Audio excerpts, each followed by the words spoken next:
नमस्कार दोस्तों, मैं Dharmendra Verma online study witty में आपका बहुत बहुत स्वागत करता हूं। आज हम बात करने वाले हैं बाल विकास के 500 प्रश्नों के बारे में। महामैराथन क्लास होने वाली है, लेकिन कम समय में, क्योंकि वन लाइनर प्रश्न रखे गए हैं। ज़्यादा समय नहीं लगेगा, कम समय में आपको ज़्यादा प्रश्न मिलने वाले हैं। ऐसे ही और यदि आपको अन्य सब्जेक्ट के वीडियो चाहिए तो इस वीडियो को आपको ज़्यादा ज़्यादा शेयर करना पड़ेगा। सभी व्यक्ति को इस वीडियो को लाइक करना होगा, और जैसा ही मुझे लगेगा कि हाँ इस वीडियो पर अच्छा रिस्पॉन्स मिल रहा है तो मैं जो अन्य सब्जेक्ट हैं, पर्यावरण, हिंदी और जो अन्य सब्जेक्ट हैं, उन पर जल्द ही महामैराथन क्लास लेकर आऊँगा। यदि इस पर अच्छा रिस्पॉन्स मिला तो आपको क्या करना है, सबसे पहले वीडियो को लाइक करना है, उसको शेयर करना है और चैनल को सब्सक्राइब कर लेना है। तीनों कार्य आपको जल्दी से कर लेना है। यहाँ पर जो वीडियो बन रहा है ये सभी टेट के लिए इंपॉर्टेंट है, चाहे वो रीट हो, सी टेट हो, यूपी टेट हो, एमपी टेट हो या फिर अन्य टेट एग्जाम हो, सभी के लिए इंपॉर्टेंट प्रश्न है। तो सभी इसको देखिएगा, कंप्लीट वॉच करिएगा और अंत में जरूर बताइएगा कि आज का जो वीडियो है वो आपको कैसा लगा। तो शुरू करते हैं। आज का पहला प्रश्न है हमारा,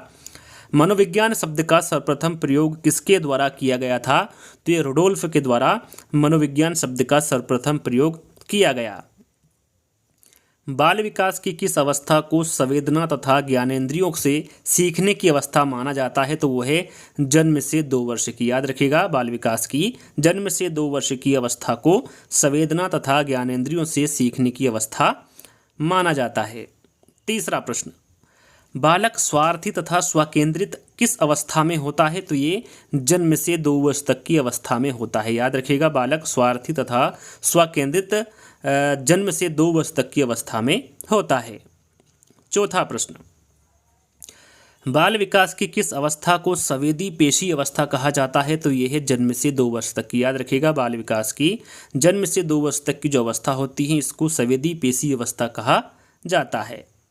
पांचवा प्रश्न, मनोविज्ञान को दर्शन शास्त्र से अलग करने का श्रेय किसे जाता है? तो ये विलियम जेम्स को जाता है। याद रखिएगा, मनोविज्ञान को दर्शन शास्त्र से अलग करने का श्रेय विलियम जेम्स को जाता है। छठा प्रश्न, शिकागो विश्वविद्यालय में पहली वृहद शिक्षा मनोविज्ञान की प्रयोगशाला किसके द्वारा स्थापित की गई थी? तो यह जॉन डीवी के द्वारा स्थापित की गई थी। याद रखिएगा, शिकागो विश्वविद्यालय में पहली वृहद शिक्षा मनोविज्ञान की प्रयोगशाला जॉन डीवी द्वारा स्थापित की गई थी। यहाँ पर 2 बार मैं प्रश्न को इसलिए रिपीट कर रहा हूँ ताकि आपको एक ही बार में प्रश्न अच्छे से याद हो जाए। दूध के दांतों की कितनी संख्या होती है? तो ये 20 होती है। याद रखिएगा, दूध के दांतों की संख्या कितनी होती है? 20 होती हैं। उत्तर प्रदेश बेसिक शिक्षा परियोजना कब से प्रभावी है? तो ये 5 अक्टूबर 1981 से। याद रखिएगा, उत्तर प्रदेश बेसिक शिक्षा जो परियोजना है ये 5 अक्टूबर 1981 से प्रभावी है। 9वां प्रश्न, अनुकूलित क्रिया के परिणाम स्वरूप आदत का निर्माण ही अधिगम है। यह परिभाषा किसके द्वारा दी गई? तो यह परिभाषा पावलोव के द्वारा दी गई। अगला प्रश्न, तुम मुझे एक बालक दे दो, मैं उसे ऐसा बनाऊंगा जैसा तुम चाहते हो। यहाँ पर जो कथन दिया गया है ये किसका है? तो ये जे.बी. वाटसन का कथन है। इनका कहना है कि तुम मुझे एक बालक दे दो, मैं उसे ऐसा बनाऊंगा जैसा तुम चाहते हो। अगला प्रश्न, तार्किक चिंतन की अवस्था किस काल को कहा जाता है? तो ये किशोरावस्था को। याद रखिएगा, जो तार्किक चिंतन की अवस्था कहा जाता है ये किशोरावस्था काल को कहा जाता है। टोली दल समूह की आयु किसे कहा जाता है? तो ये बाल्यावस्था को कहा जाता है। याद रखिएगा, टोली दल समूह की जो आयु होती है वो बाल्यावस्था को कहा जाता है या फिर बाल्यावस्था होती है। मनोविज्ञान की सर्वोत्तम परिभाषा चेतना के विज्ञान के रूप में की जा सकती है, यह किसके द्वारा कहा गया? तो ये विलियम जेम्स के द्वारा कहा गया या फिर विलियम जेम्स की यहाँ परिभाषा है। संक्रमण काल की अवस्था या फिर संक्रांति काल किसे कहा जाता है? तो ये किशोरावस्था को कहा जाता है। याद रखिएगा, संक्रमण काल की अवस्था या फिर संक्रांति काल किशोरावस्था को कहा जाता है। सभी अवस्थाओं में सबसे अधिक आनंदमयी एवं उपलब्धियों को अर्जित करने वाली अवस्था जिसे सुनहरी अवस्था भी कहा जाता है, वह अवस्था कौन सी है? तो वो है किशोरावस्था। याद रखिएगा, किशोरावस्था, इसे सुनहरी अवस्था भी कहा जाता है। किसे? किशोरावस्था को। तो यहाँ पर किशोरावस्था आपका राइट आंसर होगा। मनोविज्ञान का संबंध प्रत्यक्ष मानव व्यवहार से ही, यहाँ परिभाषा किसके द्वारा दी गई? तो ये गैरिसन के द्वारा दी गई परिभाषा है कि मनोविज्ञान का संबंध प्रत्यक्ष मानव व्यवहार से है। 17वां प्रश्न, संघर्ष व तूफान की अवस्था किसे कहा जाता है? तो ये किशोरावस्था को। याद रखिएगा, संघर्ष व तूफान की अवस्था किशोरावस्था को कहा जाता है। वैचारिक क्रिया अवस्था किस काल को माना गया है? तो ये बाल्यावस्था को, याद रखिएगा। वैचारिक क्रिया अवस्था बाल्यावस्था को माना गया है। इंडियन साइको एनालिटिकल एसोसिएशन की स्थापना किसके द्वारा की गई थी? तो ये की गई थी प्रोफेसर बोस के। कब की गई थी? 1922 में, याद रखिएगा। इंडियन साइको एनालिटिकल एसोसिएशन की जो स्थापना की गई थी ये 1922 में प्रोफेसर बोस के द्वारा की गई थी। आत्मसम्मान व आत्मस्वीकृति की अवस्था का काल किसे कहा जाता है? तो ये किशोरावस्था को कहा जाता है, याद रखिएगा। आत्मसम्मान व आत्मस्वीकृति की अवस्था किशोरा काल को कहा जाता है। कोलसनिक ने किशोरावस्था का काल किस आयु तक माना है? यहाँ पर देखिए, कोलसनिक के अनुसार पूछा गया है कि जो किशोरावस्था का काल है ये इन्होंने किस आयु तक माना है? तो इन्होंने 12 से 21 वर्ष तक की आयु को माना है कोलसनिक ने किशोरावस्था को। याद रखिएगा किसके अनुसार पूछा गया है, ये इंपोर्टेंट है। तो कोलसनिक के अनुसार जो किशोरावस्था का काल है वो 12 से 21 वर्ष तक का होता है। अगला प्रश्न, शिशु का मस्तिष्क कोरी स्लेट होता है जिस पर व्यक्ति अपने अनुभव के आधार पर लिखता है, यह कथन किसका है? तो यहाँ पर जो दिया गया कथन है यह जॉन लॉक का कथन है। बुद्धिलब्धि ज्ञात करने के सूत्र के प्रतिपादक कौन है? तो ये विलियम स्टर्न तथा कुहलमान है। ये कब किया गया था? तो 1912 में, याद रखिएगा। बुद्धिलब्धि ज्ञात करने के सूत्र का जो प्रतिपादन किया था वो विलियम स्टर्न तथा कुहलमान के द्वारा किया गया था। कब किया गया था? 1912 में। बुद्धि का समूह कारक सिद्धांत किसके द्वारा दिया गया था? तो यह थ्रस्टन के द्वारा बुद्धि का समूह कारक सिद्धांत दिया गया। मनोविज्ञान को मानव व्यवहार व मानव संबंधों का अध्ययन किसने बताया है? तो ये क्रो एंड क्रो के द्वारा बताया गया है। याद रखिएगा, मनोविज्ञान को मानव व्यवहार व मानव संबंधों का अध्ययन क्रो एंड क्रो के द्वारा बताया गया है। शिक्षा तथा समाज पुस्तक किसकी रचना है? तो यह जॉन डीवी की। याद रखिएगा, शिक्षा तथा समाज जो पुस्तक है यह जॉन डीवी की रचना है।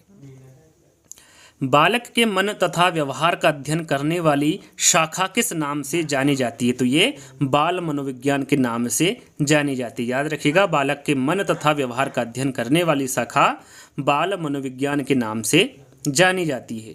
किसने मनोविज्ञान को मानव एवं पशु व्यवहार का विज्ञान बताया है? तो ये मार्गन ने। याद रखिएगा, मार्गन ने मनोविज्ञान को मानव एवं पशु व्यवहार का विज्ञान बताया है। प्रिंसिपल ऑफ साइकोलॉजी, यह जो पुस्तक है ये किसकी रचना है? इसके बारे में आपको सभी को पता होगा, ये विलियम जेम्स की पुस्तक है, प्रिंसिपल ऑफ साइकोलॉजी। याद रखिएगा।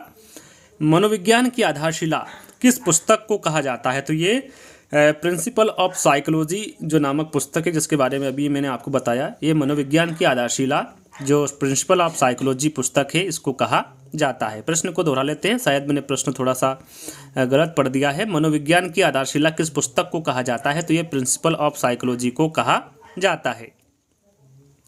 सीखना अनुभव परिणाम स्वरूप व्यवहार में परिवर्तन द्वारा व्यक्त होता है, यह परिभाषा किसके द्वारा दी गई?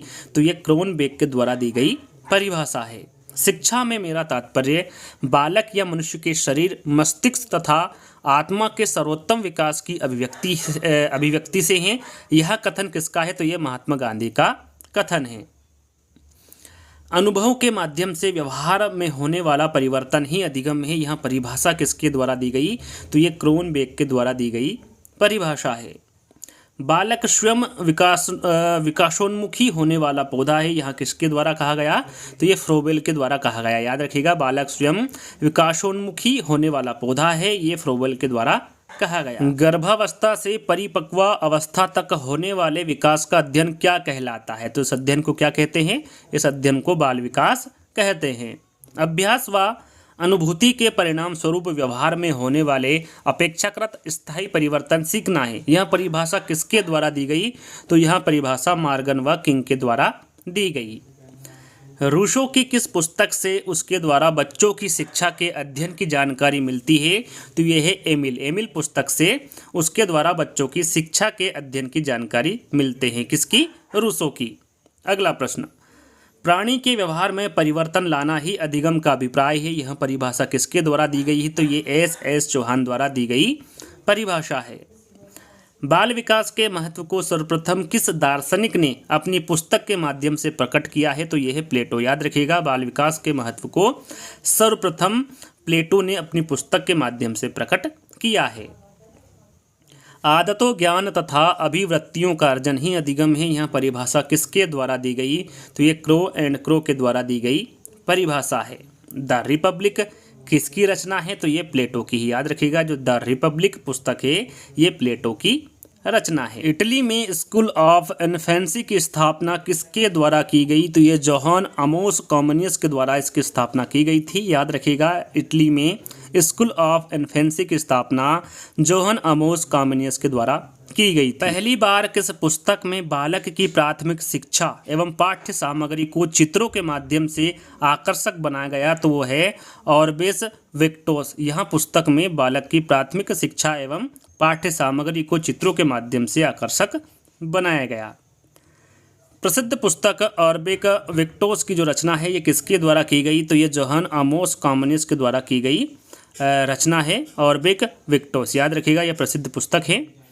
लैटिन शब्द साइकी का क्या अर्थ है? तो ये लैटिन शब्द साइकी का जो अर्थ होता है वो आत्मा होता है। क्रमबद्ध चरित्र लेखन पद्धति के जनक कौन है? तो ये प्रेयर है। याद रखिएगा, क्रमबद्ध चरित्र लेखन पद्धति के जनक प्रेयर होंगे। किसके अनुसार बाल मनोविज्ञान में जन्म से परिपक्व अवस्था तक का अध्ययन किया जाता है? तो ये किसके अनुसार पूछा गया है? तो ये जेम्स ड्रेवर के अनुसार बाल मनोविज्ञान में जन्म के परिपक्व अवस्था तक का अध्ययन किया जाता है। बाल विकास को गर्भावस्था प्रारंभ से किशोर अवस्था के प्रारंभ तक का अध्ययन किसने माना है? तो ये क्रो एंड क्रो के द्वारा माना है। याद रखिएगा, बाल विकास को गर्भावस्था प्रारंभ से किशोरावस्था के प्रारंभ तक का जो अध्ययन माना है वो क्रो एंड क्रो के द्वारा माना गया है। किसके अनुसार बालक में सच्ची शक्ति का निवास होता है? तो ये मारिया मॉन्टेसरी। इनके अनुसार बालक में सच्ची शक्ति का निवास होता है। अगला प्रश्न, बाल मनोविज्ञान पर सर्वाधिक 32 पुस्तकें किसके द्वारा लिखी गई है? तो ये जिन पियाजे हैं। याद रखिएगा, इंपोर्टेंट है। बाल मनोविज्ञान में जो सर्वाधिक 32 पुस्तकें लिखी गई है वो जिन पियाजे के द्वारा लिखी गई है। अगला प्रश्न, इन्फेंट चाइल्ड डेवलपमेंट पुस्तक ये किसके द्वारा लिखी गई है? तो ये टेन के द्वारा लिखी गई। याद रखिएगा, इन्फेंट चाइल्ड डेवलपमेंट पुस्तक टेन के द्वारा लिखी गई है। किसके अनुसार मनोविज्ञान मानव प्रकृति का अध्ययन है? तो ये बोरिंग के अनुसार मनोविज्ञान मानव प्रकृति का अध्ययन है। British association for child study की स्थापना किसके द्वारा की गई? तो ये सली के द्वारा की गई। याद रखिएगा, British association for child study की स्थापना सली के द्वारा की गई। अगला प्रश्न, biographical sketch of an infant नामक पुस्तक किसके द्वारा लिखी गई? तो ये डार्विन के द्वारा लिखी गई। Biographical sketch of an infant नामक जो पुस्तक है ये डार्विन के द्वारा लिखी गई। मनोविज्ञान वातावरण के संपर्क में होने वाले मानव व्यवहारों का अध्ययन है। यहाँ कथन किसका है? तो ये वुडवर्थ का कथन है।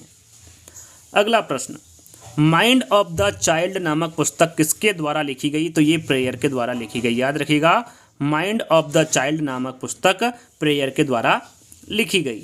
बाल अध्ययन का पितामह किसे कहा जाता है? तो ये स्टेनले हॉल को कहा जाता है। याद रखिएगा, बाल अध्ययन का पितामह स्टेनले हॉल को कहा जाता है।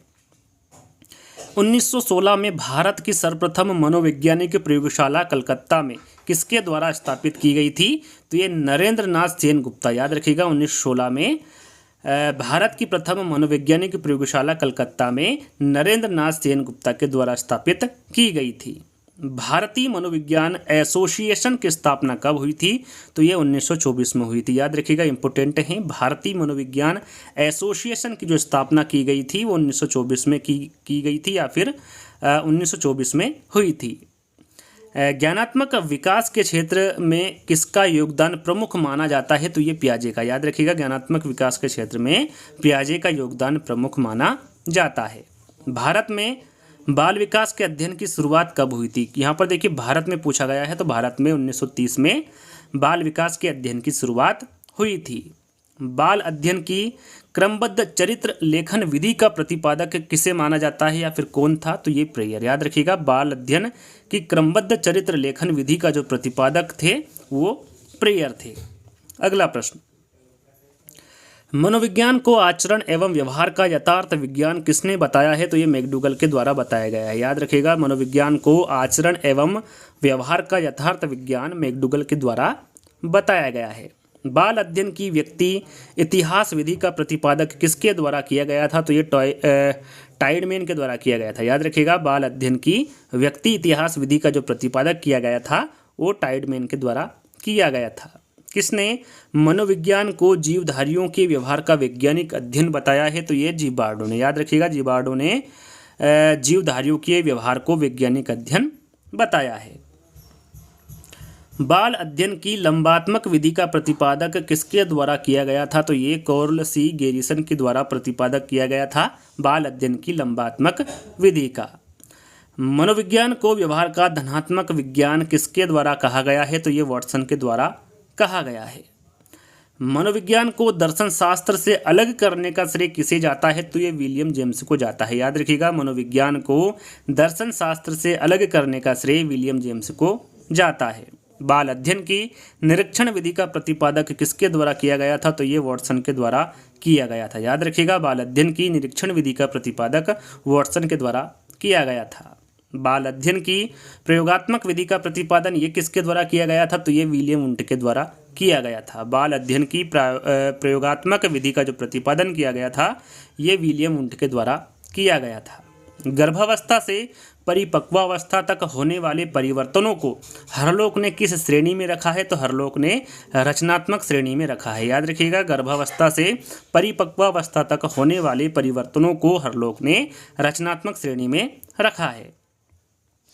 बाल मनोविज्ञान में बालक की किस अवस्था पर विशेष ध्यान दिया जाता है? तो वो है गर्भावस्था से बाल्यावस्था। याद रखिएगा, बाल मनोविज्ञान में बालक के गर्भावस्था से बाल्यावस्था पर विशेष ध्यान दिया जाता है। मनोविज्ञान के अध्ययन का आरंभ किसके द्वारा शुरू हुआ? तो ये अरस्तु का। याद रखिएगा, इंपॉर्टेंट है। मनोविज्ञान के अध्ययन का जो आरंभ शुरू हुआ था वो अरस्तु के द्वारा शुरू हुआ था। अरस्तु के काल में किस विषय की एक शाखा के रूप में मनोविज्ञान का अध्ययन आरंभ हुआ? तो ये दर्शन शास्त्र। याद रखिएगा, अरस्तु के काल में दर्शन शास्त्र विषय की एक शाखा के रूप में मनोविज्ञान का अध्ययन आरंभ हुआ। बाल विकास में बालक की किस अवस्था पर ध्यान देते हुए अध्ययन किया जाता है? तो वह गर्भावस्था से किशोरावस्था। जैसा कि आप सभी को पता होगा कि बाल विकास में बालक की गर्भावस्था से किशोरावस्था पर ध्यान देते हुए अध्ययन किया जाता है। सीखने का अनोखा काल किसे कहा जाता है? तो इस शैशवावस्था को कहा जाता है सीखने का अनोखा काल। जीवन का अनोखा काल, यहाँ पर देखिए, सीखने का अनोखा काल शैशवावस्था को कहा जाता है और जो जीवन का अनोखा काल कहा जाता है वो बाल्यावस्था को कहा जाता है। बाल विकास की किस अवस्था को पठार अथवा विश्रामावस्था कहा जाता है? तो ये जन्म से 10 दिन से 14 दिन की जो अवस्था होती हैं इसको पठार अथवा विश्रामावस्था कहा जाता है। याद रखिएगा, इंपॉर्टेंट प्रश्न है। अंग्रेजी शब्द साइकोलॉजी का अर्थ क्या होता है? तो इसका अर्थ होता है आत्मा का अध्ययन। अंग्रेजी शब्द साइकोलॉजी का अर्थ आत्मा का अध्ययन होता है। मनोविज्ञान पहले किसकी एक शाखा के रूप में प्रयोग किया जाता था? तो यह है दर्शन शास्त्र। मनोविज्ञान पहले दर्शन शास्त्र शाखा के रूप में प्रयोग किया जाता था। बालक के विकास पर पहली बार वैज्ञानिक विवरण किसने प्रस्तुत किया था? तो यह पेस्टालोजी ने। याद रखिएगा, बालक के विकास पर पहली बार वैज्ञानिक विवरण जो प्रस्तुत किया गया था यह पेस्टालोजी के द्वारा किया गया था। पेस्टालोजी की प्रसिद्ध रचना कौन सी है? तो यह है बेबी बायोग्राफी। ये पेस्टालोजी की प्रसिद्ध रचना है। वर्तमान में बाल मनोविज्ञान को अन्य किस नाम से जाना जाता है? तो ये बाल विकास। याद रखिएगा, वर्तमान में बाल मनोविज्ञान को बाल विकास के नाम से जाना जाता है। बाल अध्ययन आंदोलन का संबंध किस स्थान से है? तो ये है अमेरिका से। जो बाल अध्ययन आंदोलन है इसका संबंध किस स्थान से है? तो ये अमेरिका से होगा। बालक के मन तथा व्यवहार का अध्ययन क्या कहलाता है? तो ये बाल मनोविज्ञान। बालक के मन तथा व्यवहार का अध्ययन बाल मनोविज्ञान कहलाता है। बाल अध्ययन आंदोलन के जन्मदाता कौन थे? तो ये स्टैनली हॉल थे। जो बाल अध्ययन आंदोलन है ये कब किया था? 1993 में। इसके जन्मदाता के बारे में पूछा गया है तो राइट आंसर क्या होगा? स्टैनली हॉल होगा। बाल अध्ययन समिति व बाल कल्याण संगठन जैसी संस्थाओं की स्थापना का श्रेय किसे जाता है? तो यह स्टैनली हॉल को जाता है। स्टैनली हॉल ने किस विधि से बाल विकास का अध्ययन किया है? तो यह है प्रश्नावली विधि। याद रखिएगा, स्टैनली हॉल ने प्रश्नावली विधि से बाल विकास का अध्ययन किया है। शिकागो में प्रथम बाल निर्देशन क्लिनिक किसके द्वारा खोला गया? तो ये विलियम हेली की, याद रखिएगा, इंपॉर्टेंट है। शिकागो में प्रथम बाल के निर्देशन जो क्लिनिक खोला गया था ये विलियम हेली के द्वारा खोला गया था। भारत में बाल विकास के अध्ययन की शुरुआत कहाँ से हुई थी? तो ये कोलकाता विश्वविद्यालय से हुई थी। कब हुई थी? 1930 में हुई थी। सीखने का आदर्श काल किसे माना जाता है? तो ये शैशवावस्था, याद रखिएगा, सीखने का आदर्श काल शैशवावस्था को माना जाता है। समुचित सांवेगिक विकास की दृष्टि से स्वर्णिम काल किसे कहा जाता है? तो यह शैशवावस्था, याद रखिएगा, समुचित सांवेगिक विकास की दृष्टि से जो स्वर्णिम काल कहा जाता है वो शैशवावस्था को कहा जाता है। पियाजे ने बुद्धि को किसके प्रति समायोजन योग्यता के रूप में परिभाषित किया है? तो वो है भौतिक एवं सामाजिक पर्यावरण, याद रखिएगा, पियाजे ने बुद्धि को भौतिक एवं सामाजिक पर्यावरण के प्रति समायोजन योग्यता के रूप में परिभाषित किया है। किस विद्वान ने नैतिक वृद्धि की अवस्था की अवधारणा प्रस्तुत की है? तो वो है कोहलबर्ग, याद रखिएगा, कोहलबर्ग ने नैतिक वृद्धि की अवस्था की अवधारणा प्रस्तुत की है। जिन पियाजे के अनुसार कोई बच्चा किस अवस्था में अपने परिवेश की वस्तुओं को पहचानने एवं उसमें विभेद करने लगता है? तो वो है पूर्व सक्रियात्मक अवस्था। इसमें जो बच्चा है वो अपने परिवेश की वस्तुओं को पहचानने एवं उसमें विभेद करने लगता है। वाइगोत्स्की के अनुसार बच्चे अपने साथी समूह के सक्रिय सदस्य कब होते हैं? किस अवस्था में होते हैं? तो वो किशोरावस्था में होते हैं। इसमें बच्चे अपने साथी समूह के सक्रिय सदस्य होते हैं। बाल मनोविज्ञान को जन्म पूर्व अवस्था से परिपक्वावस्था तक का अध्ययन किसने माना है? तो ये बर्क ने माना है, याद रखिएगा, बाल मनोविज्ञान को जन्म पूर्व अवस्था से परिपक्वावस्था तक का जो अध्ययन माना है ये बर्क के द्वारा माना गया है। फ्रायड के अनुसार किसी बच्चे में सामाजिकरण की प्रक्रिया हेतु सर्वोत्तम आयु होती है? तो वह है 5 वर्ष की। कितने वर्ष की? 5 वर्ष की। 5 वर्ष के बच्चे में सामाजिकरण की प्रक्रिया हेतु सर्वोत्तम आयु होती है। बालकों के नैतिक विकास को समझने के लिए जिन पियाजे ने कौन सी विधि को अपनाया? तो उन्होंने साक्षात्कार विधि को अपनाया। बच्चे दुनिया के बारे में अपनी समझ का सृजन करते हैं, यहाँ किस विद्वान का कथन है? तो ये जिन पियाजे का कथन है कि जो बच्चे होते हैं वो दुनिया के बारे में अपनी समझ का सृजन करते हैं। यह कथन किसका है कि ज्ञानात्मक विकास नकल पर आधारित ना होकर खोज पर आधारित होता है? तो ये जिन पियाजे का कथन है, इनका कहना है कि संज्ञानात्मक विकास नकल पर आधारित ना होकर खोज पर आधारित होता है। सामाजिक अधिगम का सिद्धांत किसने विकसित किया? तो ये बंडूरा के द्वारा विकसित किया गया, याद रखिएगा, सामाजिक अधिगम का सिद्धांत बंडूरा के द्वारा विकसित किया गया। शिशु के मस्तिष्क का वजन कितना होता है? तो ये लगभग 350 ग्राम होता है, याद रखिएगा, शिशु के मस्तिष्क का जो वजन होता है वो लगभग 350 ग्राम होता है। मनुष्य के मस्तिष्क का वजन कितना होता है? तो ये लगभग 1400 ग्राम, याद रखिएगा, मनुष्य के जो मस्तिष्क का वजन होता है वो लगभग 1400 ग्राम का होता है। शैशवावस्था सीखने का आदर्श काल है, यहाँ उक्त कथन किसका है? तो ये वैलेंटाइन का है, याद रखिएगा, शैशवावस्था सीखने का आदर्श काल है, यह कथन वैलेंटाइन का है।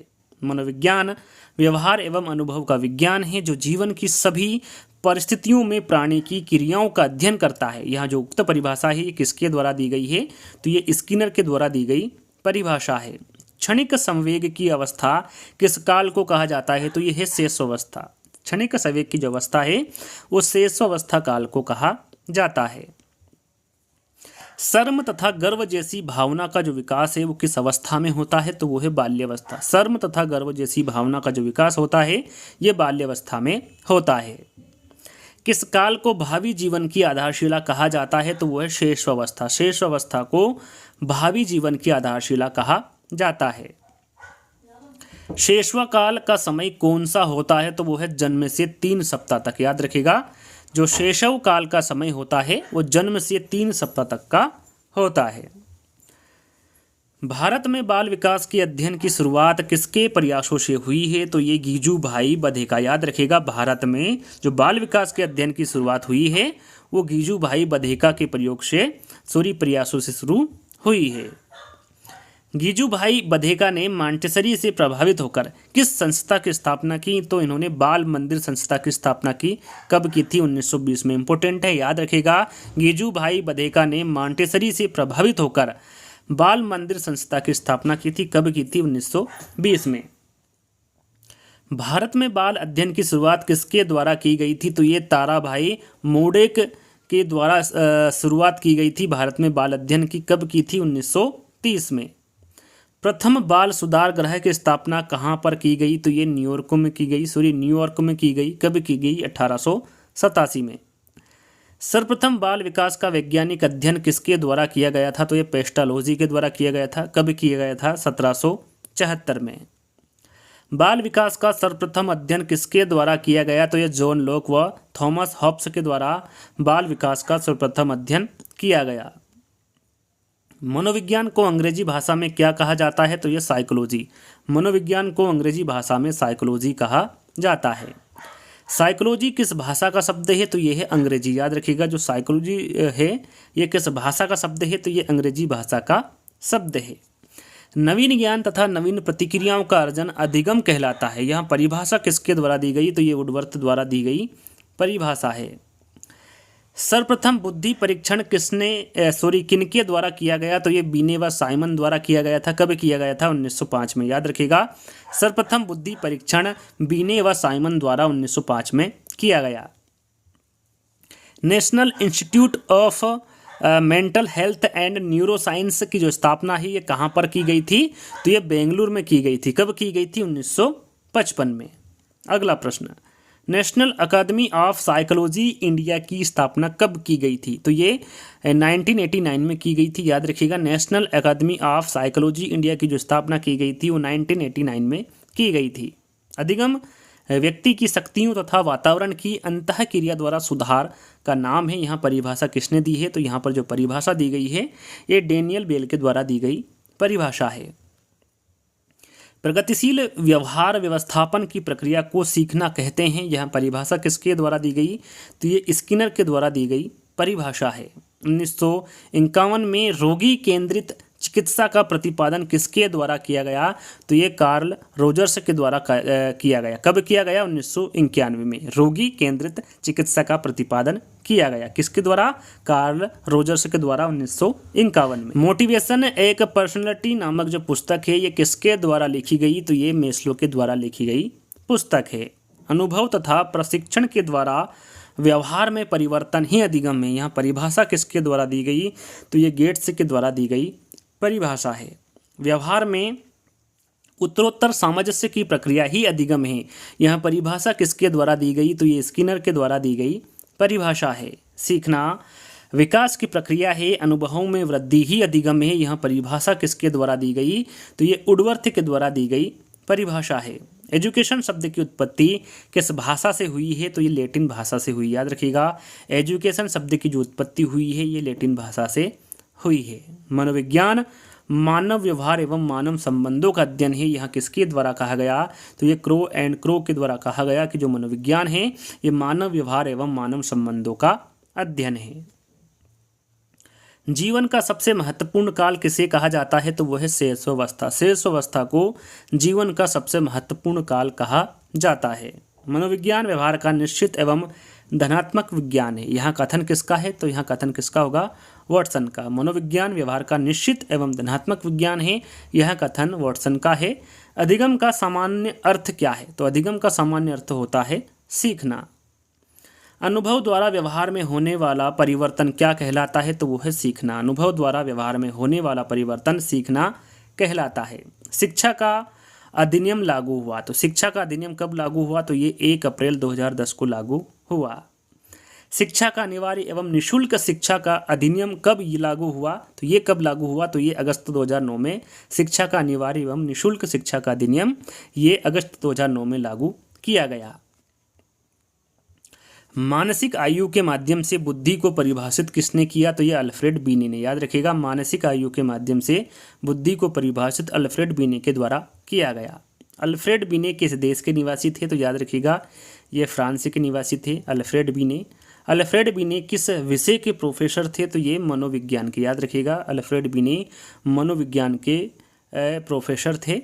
बुद्धि का एक कारक सिद्धांत ये किसके द्वारा दिया गया? तो ये अल्फ्रेड बीने के द्वारा। बुद्धि का एक कारक सिद्धांत अल्फ्रेड बीने के द्वारा दिया गया। बुद्धि का जो द्विकारक सिद्धांत हैं या फिर 2 कारक सिद्धांत हैं ये किसके द्वारा दिया गया? तो ये स्पीयरमैन के द्वारा दिया गया। याद रखिएगा, बुद्धि के द्विकारक सिद्धांत के बारे में पूछे या फिर त्रिकारक सिद्धांत के बारे में पूछे, दोनों ही सिद्धांत स्पीयरमैन के द्वारा दिए गए हैं। अगला प्रश्न, डमरू पर बंदर का नाचना किस सिद्धांत पर कार्य करता है? तो ये शास्त्रीय अनुबंध के सिद्धांत पर कार्य करता है, डमरू पर बंदर का नाचना। प्याज काटते समय आंख से पानी आना मानव व्यवहार की किस प्रकार की क्रिया है? तो ये एक सहज क्रिया है। याद रखिएगा, प्याज काटते समय आंख से पानी आना मानव व्यवहार की एक प्रकार की सहज क्रिया है। मिथ्या परिपक्वता का काल किसे कहा जाता है? तो ये बाल्यावस्था को, मिथ्या परिपक्वता का काल बाल्यावस्था को कहा जाता है। आँखों को झपकाना, गर्म वस्तु को छूते ही हाथ हटा देना, ये आदि किस प्रकार की क्रिया है? तो ये प्रतिवर्ती क्रिया है। याद रखिएगा, ये किस प्रकार की क्रिया होगी? ये प्रतिवर्ती क्रियाएं होंगी। खेल की आयु किस अवस्था को कहा जाता है? तो ये बाल्यावस्था को, खेल की आयु बाल्यावस्था को कहा जाता है। अधिगम किस प्रकार की प्रक्रिया है? तो अधिगम सार्वभौमिक प्रक्रिया है। मूल प्रवृत्ति का परिमार्जन क्या कहलाता है? तो मूल प्रवृत्ति का जो परिमार्जन है ये अधिगम कहलाता है। याद रखिएगा, मूर्त चिंतन की अवस्था किसे कहा जाता है? तो ये बाल्यावस्था को, मूर्त चिंतन की अवस्था बाल्यावस्था को कहा जाता है। किस प्रकार के परिवर्तनों को अधिगम में शामिल किया गया है? तो वो है स्थायी, स्थायी परिवर्तनों को अधिगम में शामिल किया गया है। मनोविज्ञान वातावरण के संपर्क में आने वाले व्यक्ति के क्रियाकलापों का विज्ञान है। यहाँ परिभाषा किसके द्वारा दी गई? तो ये वुडवर्थ के द्वारा दी गई परिभाषा है। जीवन का अनोखा काल किसे कहा जाता है? तो जीवन का अनोखा काल बाल्यावस्था को कहा जाता है। मनोविज्ञान आचरण व व्यवहार का यथार्थ विज्ञान है। यहाँ कथन किसका है? तो ये मैकडूगल का कथन है। अमूर्त चिंतन की अवस्था किसे कहा जाता है? तो अमूर्त चिंतन की अवस्था किशोरावस्था को कहा जाता है। मनोवैज्ञानिक अनुसंधान के कितने चरण हैं? तो मनोवैज्ञानिक अनुसंधान के चरण पूछेंगे तो कितने होंगे? 4 होंगे। कौन कौन से होंगे? समस्या का चयन, प्रदत्त संग्रह, निष्कर्ष निकालना और निष्कर्ष पुनरीक्षण करना। ये 4 मनोवैज्ञानिक अनुसंधान है। तो चारों चरणों को आपको अच्छे से याद कर लेना है। अगला प्रश्न है, किस संप्रदाय के अंतर्गत वैज्ञानिक पद्धति के उपयोग पर बल देते हुए मानसिक तत्वों का मनुष्य की चेतना में महत्वपूर्ण स्थान माना गया है? तो ये रचनावादी संप्रदाय, रचनावादी संप्रदाय के अंतर्गत वैज्ञानिक पद्धति के उपयोग पर बल देते हुए मानसिक तत्वों का मनुष्य की चेतना में महत्वपूर्ण स्थान माना गया है।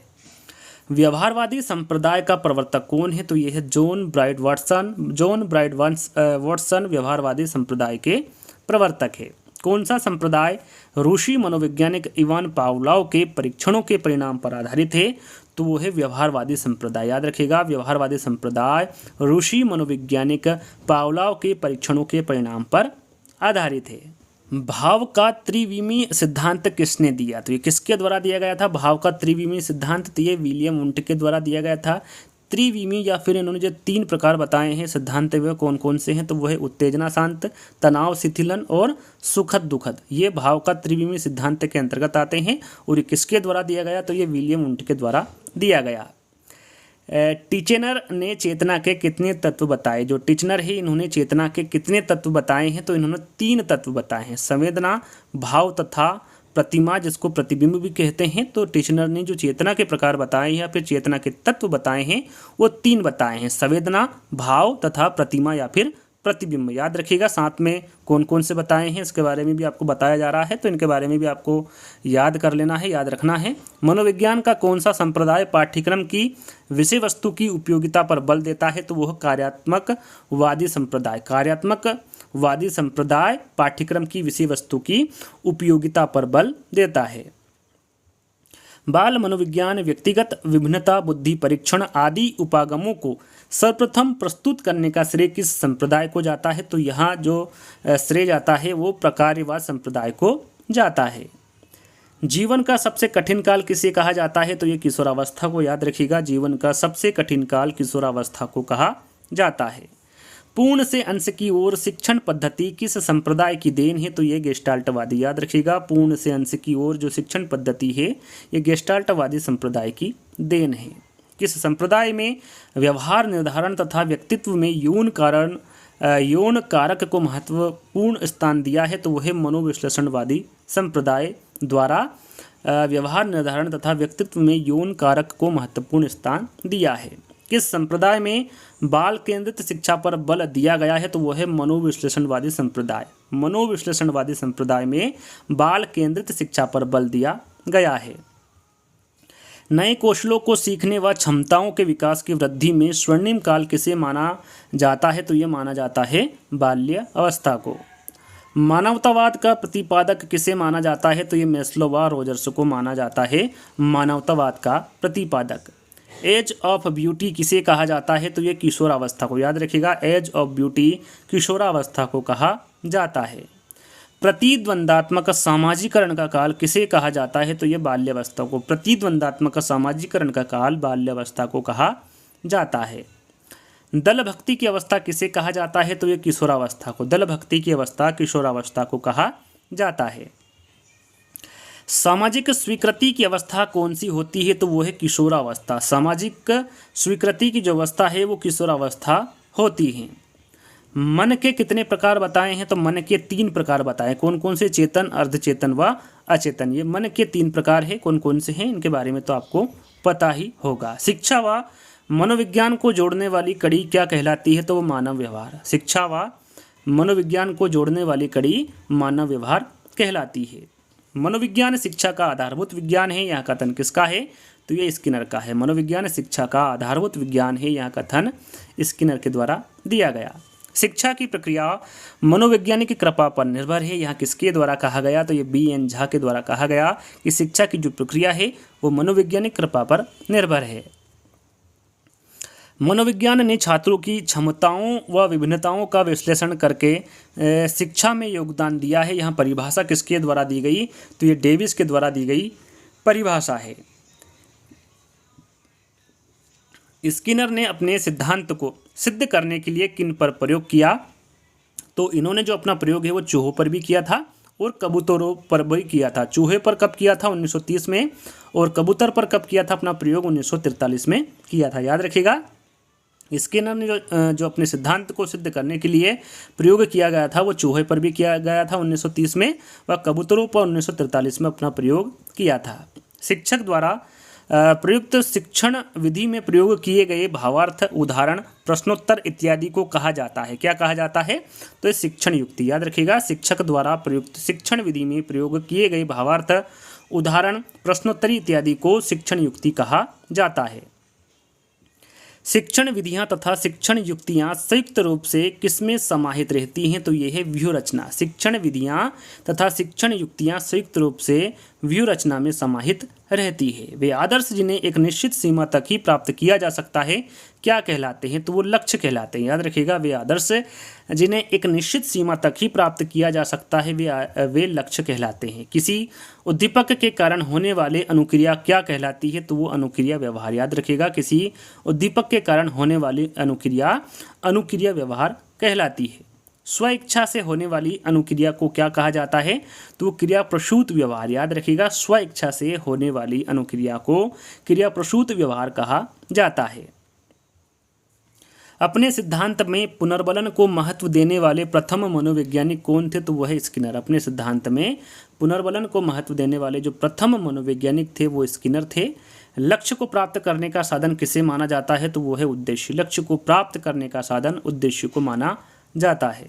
मनोविज्ञान में उद्देश्य शब्द का सर्वप्रथम प्रयोग किसने किया? तो ये बोबित महोदय ने। याद रखिएगा, मनोविज्ञान में उद्देश्य शब्द का जो सर्वप्रथम प्रयोग किया वो बोबित महोदय के द्वारा किया गया। ब्लूम ने शैक्षिक उद्देश्यों का वर्गीकरण करते हुए इसे कितने भागों में विभाजित किया है? तो इसे 3 भागों में। याद रखिएगा, ब्लूम ने शैक्षिक उद्देश्यों का वर्गीकरण करते हुए इसे 3 भागों में विभाजित किया है। 3 भाग कौन कौन से? संज्ञानात्मक पक्ष, भावात्मक पक्ष और क्रियात्मक पक्ष। ये 3 भागों में विभाजित किया है। जीवन की बसंत ऋतु किस काल को कहा जाता है? तो ये किशोरावस्था को। याद रखिएगा, जीवन की बसंत ऋतु किशोरावस्था काल को कहा जाता है।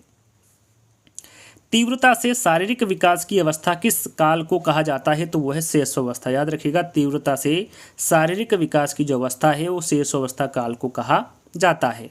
मनोविज्ञान को आत्मा का विज्ञान किसने कहा है? तो ये प्लेटो, अरस्तु और डेकार्ट ने। याद रखिएगा, मनोविज्ञान को आत्मा का विज्ञान प्लेटो, अरस्तु और डेकार्ट के द्वारा कहा गया है।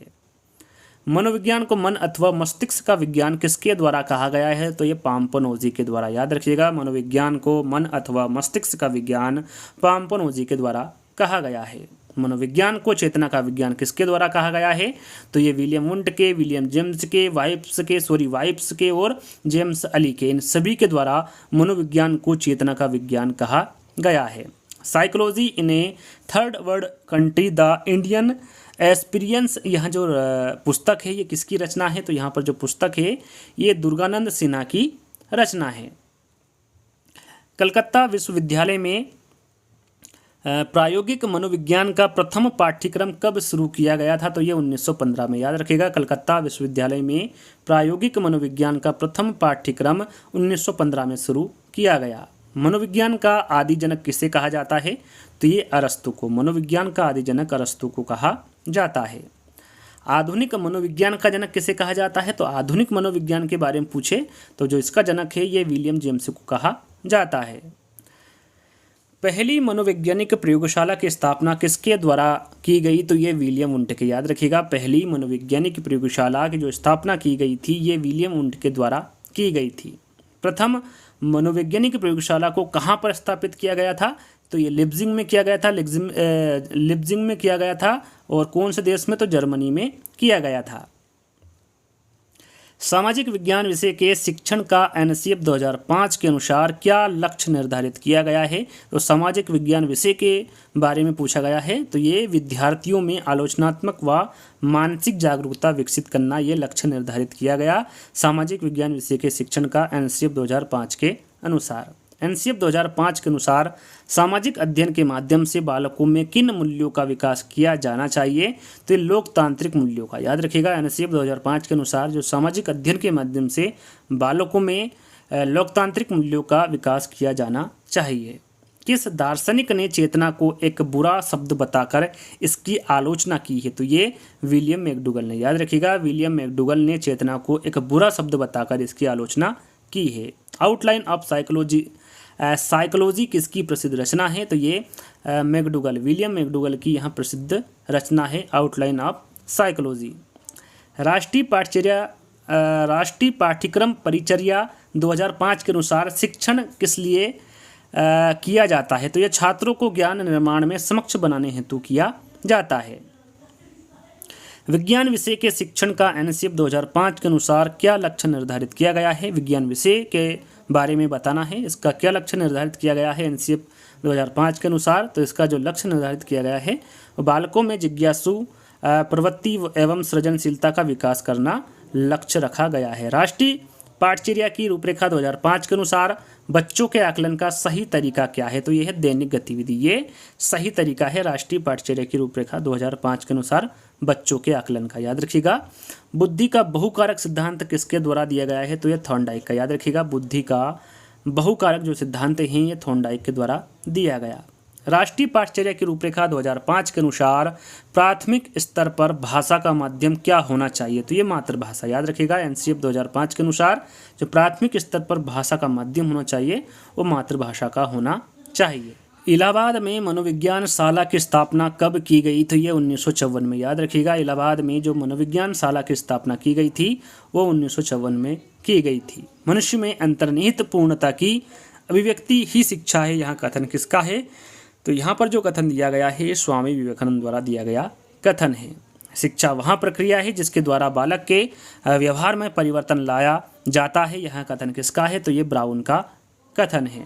आधुनिक शिक्षा का संबंध व्यक्ति एवं समाज दोनों के कल्याण से है, यहाँ किसके द्वारा कहा गया?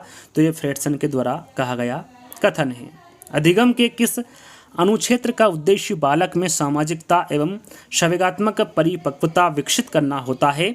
यहाँ कौन सा अनुक्षेत्र है? तो यहाँ भावात्मक अनुक्षेत्र हैं। भावात्मक अनुक्षेत्र का उद्देश्य बालक में सामाजिकता एवं संवेगात्मक परिपक्वता विकसित करना होता है। अधिगम की किस प्रक्रिया को बैंकिंग मॉडल भी कहा जाता है? तो वो है रटना। अधिगम की जो रटना प्रक्रिया है इसको बैंकिंग मॉडल भी कहा जाता है। इस तथ्य को समझकर उस पर तर्क वितर्क की क्षमता प्राप्त करना क्या कहलाता है? तो ये प्रोग्रामिंग मॉडल। याद रखिएगा, प्रोग्रामिंग मॉडल या फिर सीखना किसी तथ्य को समझकर उस पर तर्क वितर्क की क्षमता प्राप्त करना कहलाता है। स्किनर ने शिक्षा मनोविज्ञान की शुरुआत किससे मानी है? तो ये अरस्तू से मानी है, याद रखिएगा। स्किनर ने शिक्षा मनोविज्ञान की शुरुआत अरस्तू से मानी है। प्रथम शैक्षिक मनोवैज्ञानिक किससे माना जाता है? तो यह थॉर्नडाइक को, याद रखिएगा। प्रथम शैक्षिक मनोवैज्ञानिक थॉर्नडाइक को माना जाता है। आधुनिक शिक्षा मनोविज्ञान में किसका योगदान माना जाता है? तो यह केटल व थॉर्नडाइक का, याद रखिएगा। आधुनिक शिक्षा मनोविज्ञान में केटल व थॉर्नडाइक का योगदान माना जाता है।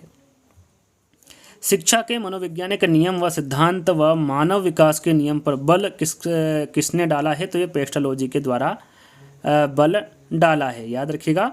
साहचर्य पर आधारित अधिगम क्या कहलाता है? तो वो अनुबंध। साहचर्य पर आधारित अधिगम अनुबंधन कहलाता है। मनोविज्ञान में कितने प्रकार के अनुबंधन दिए गए हैं? तो ये 2 प्रकार के, याद रखिएगा। मनोविज्ञान में 2 प्रकार के अनुबंधन दिए गए हैं। कौन कौन से? प्राचीन तथा क्रियाप्रसूत और नैमित्तिक अनुबंधन। ये मनोविज्ञान में 2 प्रकार के अनुबंधन दिए गए हैं। अधिगम का संबंधवाद सिद्धांत किसने प्रतिपादित किया है? तो यह थॉर्नडाइक द्वारा प्रतिपादित किया गया है। अधिगम का संबंधवाद सिद्धांत। निदानात्मक विधि या व्यति इतिहास विधि का जो प्रतिपादक है ये किसके द्वारा किया गया है? तो ये टाइडमैन के द्वारा किया गया है। शिक्षा मनोविज्ञान की प्रश्नोत्तरी विधि का प्रतिपादक किसके द्वारा किया गया है? तो ये सुकरात के द्वारा किया गया है, याद रखिएगा। शिक्षा मनोविज्ञान की प्रश्नोत्तर विधि का जो प्रतिपादक किया गया है ये सुकरात के द्वारा किया गया है।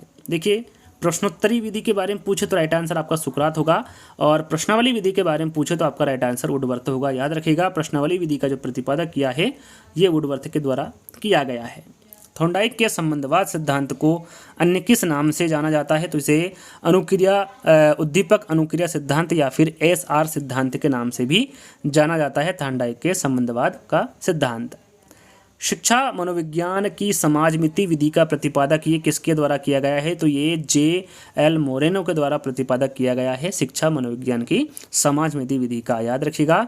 एनिमल इंटेलिजेंस पुस्तक के लेखक कौन है? तो ये थॉर्नडाइक है। एनिमल इंटेलिजेंस पुस्तक के जो लेखक होंगे वो थॉर्नडाइक होंगे। शिक्षा मनोविज्ञान की विकासात्मक विधि का प्रतिपादक कौन है? तो ये है जीन पियाजे, याद रखिएगा। शिक्षा मनोविज्ञान की विकासात्मक विधि का जो प्रतिपादक होंगे वो जीन पियाजे होंगे। थॉर्नडाइक ने अधिगम का संबंधवाद सिद्धांत सिद्ध करने के लिए किस पर प्रयोग किया?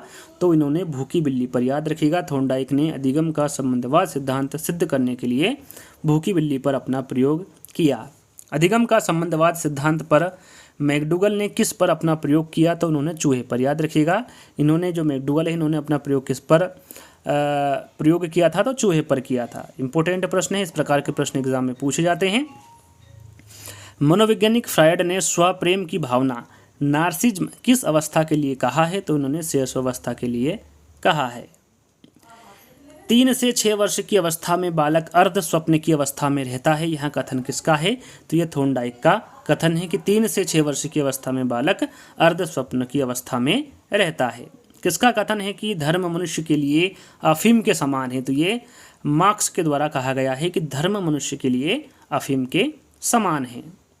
बुद्धि का तरल व ठोस सिद्धांत किसके द्वारा दिया गया? तो यह R.B. केटल के द्वारा दिया गया। बुद्धि का तरल व ठोस सिद्धांत R.B. केटल के द्वारा दिया गया।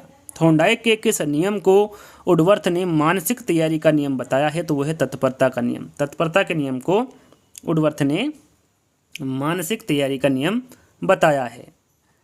प्रेरकीय अथवा प्रयोजनवादी संप्रदाय का प्रवर्तक किसे माना जाता है? तो ये विलियम मैकडूगल को, याद रखिएगा। प्रेरकीय अथवा प्रयोजनवादी संप्रदाय का प्रवर्तक विलियम मैकडूगल को माना जाता है। किसी बालक को तब तक पुस्तक नहीं पढ़ा सकते जब तक उसमें पढ़ने की इच्छा ना हो। यहाँ सीखने का कौन सा नियम है? तो यहाँ सीखने का तत्परता का नियम है।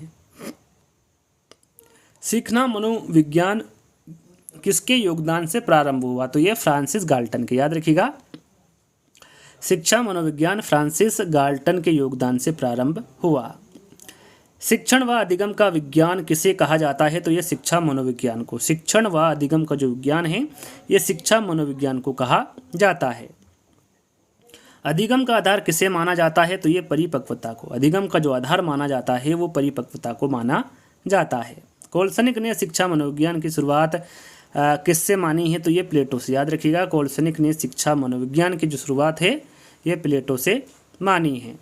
शिक्षा मनोविज्ञान के अंतर्गत शिक्षा से संबंधित संपूर्ण व्यवहार व व्यक्तित्व आ जाता है। यह जो उक्त परिभाषा है किसके द्वारा दी गई है, तो ये स्किनर के द्वारा दी गई परिभाषा है। साइकोलॉजी इन टीचिंग पुस्तक के लेखक कौन हैं, तो जो ये पुस्तक है इसके लेखक कौन होंगे, स्मिथ होंगे। साइकोलॉजी इन टीचिंग पुस्तक के लेखक स्मिथ होंगे। शिक्षा मनोविज्ञान वैज्ञानिक विधि से प्राप्त किए मानव सिद्धांतों के प्रयोग को प्रस्तुत करता है जो शिक्षण अधिगम को प्रभावित करता है। यहाँ परिभाषा किसके द्वारा दी गई, तो यहाँ पर जो दी गई परिभाषा है ये एलिस के द्वारा दी गई परिभाषा है। इस विधि को काजल के समान बताया गया है, तो वो है अंतरदर्शन विधि। अंतरदर्शन विधि को काजल के समान बताया गया है। व्यवहार द्वारा व्यवहार में परिवर्तन ही अधिगम है। यहाँ परिभाषा किसके द्वारा दी गई, तो यहाँ परिभाषा गिलफोर्ड के द्वारा दी गई परिभाषा है। शिक्षा मनोविज्ञान बालक के जन्म से लेकर वृद्धावस्था तक सीखने के अनुभवों का वर्णन व व्याख्या करता है। यहाँ परिभाषा किसके द्वारा दी गई, तो ये क्रो एंड क्रो के द्वारा दी गई परिभाषा है। शिक्षा मनोविज्ञान मनोविज्ञान के सिद्धांत व अनुसंधानों का शिक्षा में प्रयोग है। यहाँ किसके द्वारा कहा गया, तो ये कोल्सनिक के द्वारा कहा गया कि शिक्षा मनोविज्ञान मनोविज्ञान के सिद्धांतों व अनुसंधानों का शिक्षा में प्रयोग है। टॉक टू टीचर्स पुस्तक किसके द्वारा लिखी गई, तो यहाँ पर जो पुस्तक लिखी गई है ये विलियम जेम्स के द्वारा लिखी गई पुस्तक है। मनुष्य को जो कुछ भी बनना होता है वहाँ 4 से 5 वर्षों में बन जाता है। यहाँ किसके द्वारा कहा गया, तो ये फ्रायड के द्वारा कहा गया कि मनुष्य जो कुछ भी बनना होता है वहाँ 4 से 5 वर्षों में बन जाता है। जीवन के प्रथम 2 वर्षों में बालक अपने भावी जीवन का शिलान्यास करता है। यहाँ किसके द्वारा दिया गया कथन है, तो ये स्टेन के द्वारा दिया गया कथन है कि जीवन के प्रथम 2 वर्षों में बालक अपने भावी जीवन का शिलान्यास करता है। बालक के हाथ पैर और नेत्र उसके प्रारंभिक शिक्षक होते हैं। यहाँ कथन किसका है, यहाँ कथन किसके द्वारा दिया गया है, तो ये रूसो के द्वारा दिया गया कथन है कि बालक के हाथ पैर और नेत्र उसके प्रारंभिक शिक्षक होते हैं। सर्वप्रथम मनोविज्ञान ने अपने आत्मा का त्याग किया, फिर इसने अपने मन का त्याग किया, फिर इसने चेतना का अस्वीकार किया, अब वहाँ व्यवहार को स्वीकार करता है। यहाँ कथन किसका है, तो यहाँ पर जो कथन दिया गया है ये वुडवर्थ का कथन है। व्यवहार के अर्जन में उत्तरोत्तर या फिर क्रमशः प्रगति ही अधिगम है। यहाँ परिभाषा किसके द्वारा दी गई, तो ये स्किनर के द्वारा दी गई परिभाषा है। 20वीं सदी को बालक की शताब्दी किसने कहा है, तो ये क्रो एंड क्रो ने। याद रखिएगा 20वीं सदी को बालक की शताब्दी क्रो एंड क्रो के द्वारा कहा गया है। अनुकूलित अनुक्रिया द्वारा व्यवहार में परिवर्तन ही अधिगम है। प्रयास और त्रुटि से होने के माध्यम से व्यवहार में होने वाला परिवर्तन ही अधिगम है। यहाँ परिभाषा किस मनोवैज्ञानिक ने दी है, तो यहाँ परिभाषा पावलोव के द्वारा दी गई है। गिरो या फिर गेंग वाली अवस्था किसे कहा जाता है, तो ये बाल्यावस्था को कहा जाता है। याद रखिएगा गिरो या फिर गेंग वाली जो अवस्था है ये बाल्यावस्था को कहा जाता है। बालक का मस्तिष्क कोरा स्लेट होता है। यहाँ कथन किसका है, तो ये प्लेटो के द्वारा।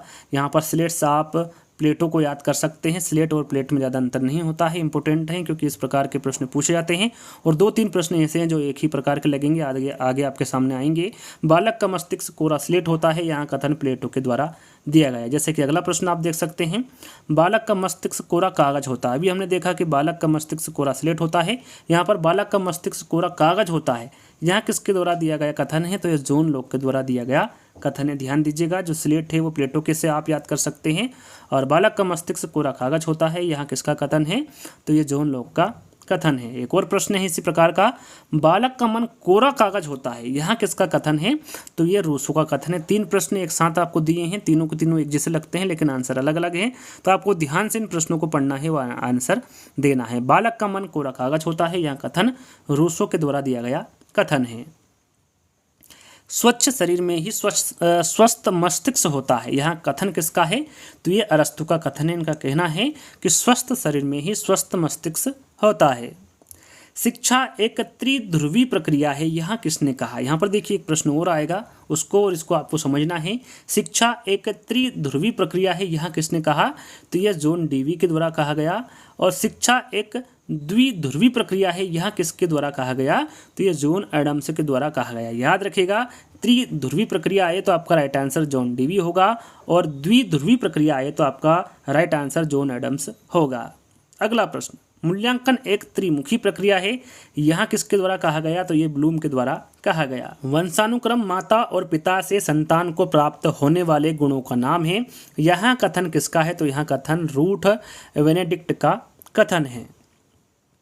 किसने कहा है कि शिक्षा का कार्य मानव समाज को सुसंस्कृत बनाना है, तो ये श्री अरविंदो का कहना है कि शिक्षा का कार्य मानव समाज को सुसंस्कृत बनाना है। नवीन परिस्थितियों में अपने आप को अनुकूलित करना ही अधिगम है। यहाँ परिभाषा किसके द्वारा दी गई, तो ये हिलगार्ड के द्वारा दी गई परिभाषा है। संप्रेषण के कितने प्रकार है, तो संप्रेषण के 2 प्रकार है। कितने प्रकार है, 2। कौन कौन से, शाब्दिक व अशाब्दिक, ये संप्रेषण के प्रकार है। भारत में सामाजिक मनोविज्ञान के प्रथम पुस्तक किसने लिखी, तो ये नरेंद्र नाथ सेन गुप्ता व राधा कमल मुखर्जी द्वारा भारत में सामाजिक मनोविज्ञान की प्रथम पुस्तक लिखी गई। शिक्षा मनोविज्ञान की किस विधि में स्वयं का मूल्यांकन किया जाता है, तो वह है आत्मनिरीक्षण विधि। याद रखिएगा, शिक्षा मनोविज्ञान की आत्मनिरीक्षण विधि में स्वयं का मूल्यांकन किया जाता है।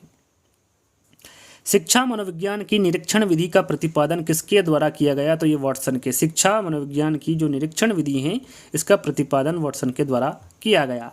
थ्योरीज ऑफ लर्निंग पुस्तक के लेखक कौन है, तो ये हिलगार्ड है। याद रखिएगा, थ्योरीज ऑफ लर्निंग पुस्तक के लेखक हिलगार्ड होंगे। शिक्षा मनोविज्ञान की किस विधि में पूर्व निर्धारित दशाओं में मानव व्यवहार का अध्ययन किया जाता है, तो वो है प्रयोगात्मक विधि। शिक्षा मनोविज्ञान की प्रयोगात्मक विधि में पूर्व निर्धारित दशाओं में मानव व्यवहार का अध्ययन किया जाता है। व्यक्ति में परिवर्तन ही अधिगम है, जो वातावरण में परिवर्तन के अनुसरण में होता है। यहाँ उक्त परिभाषा किसके द्वारा दी गई, तो ये पिल के द्वारा दी गई परिभाषा है। शिक्षा शब्द की उत्पत्ति किस भाषा से हुई है, तो ये संस्कृत भाषा से हुई। याद रखिएगा, शिक्षा शब्द की जो उत्पत्ति हुई है यह संस्कृत भाषा से हुई है। सीखना जैविक और सामाजिक उद्देश्य है। यहाँ अनुकूलन और प्रतिकूलन दोनों है। उक्त कथन किसका है, तो यहाँ पर जो उक्त कथन है ये पिल का है। याद रखिएगा। पर्सनालिटी या फिर व्यक्तित्व किस भाषा का शब्द है, तो जो पर्सनालिटी शब्द है ये अंग्रेजी भाषा का शब्द है। व्यावसायिक संप्रेषणकर्ता किसे कहा जाता है, तो ये अध्यापक को। याद रखिएगा, व्यावसायिक संप्रेषणकर्ता अध्यापक को कहा जाता है। पर्सनालिटी शब्द की उत्पत्ति किस भाषा से हुई है, तो जो पर्सनालिटी शब्द हैं इसकी जो उत्पत्ति हुई है ये लैटिन भाषा के पर्सोना शब्द से हुई है। सीखने के व्यवहार में क्या होता है, तो संशोधन। सीखने से व्यवहार में क्या होता है, संशोधन होता है। मोटिवेशन किस भाषा का शब्द है, तो मोटिवेशन अंग्रेजी भाषा का शब्द है। अधिगम को व्यवहार के परिणाम स्वरूप व्यवहार में परिवर्तन किसने कहा है, तो ये गिलफोर्ड ने कहा है। याद रखिएगा, अधिगम को व्यवहार के परिणाम स्वरूप व्यवहार में परिवर्तन ये गिलफोर्ड के द्वारा कहा गया है। एडोलसेंस या फिर किशोरावस्था शब्द की उत्पत्ति किस भाषा से हुई है, तो ये लैटिन भाषा के एडोलिशियर शब्द से हुई है। एडोलसेंस शब्द की उत्पत्ति। अधिगम के हार्मिक दृष्टिकोण का प्रतिपादक किसके द्वारा किया गया, तो ये मैकडूगल के। याद रखिएगा, अधिगम के हार्मिक दृष्टिकोण का जो प्रतिपादन किया गया है ये मैकडूगल के द्वारा किया गया है। पर्सोना शब्द का अर्थ क्या होता है, तो पर्सोना शब्द का अर्थ होता है मुखौटा या फिर नाटकी पोशाक। ये पर्सोना शब्द का अर्थ होता है।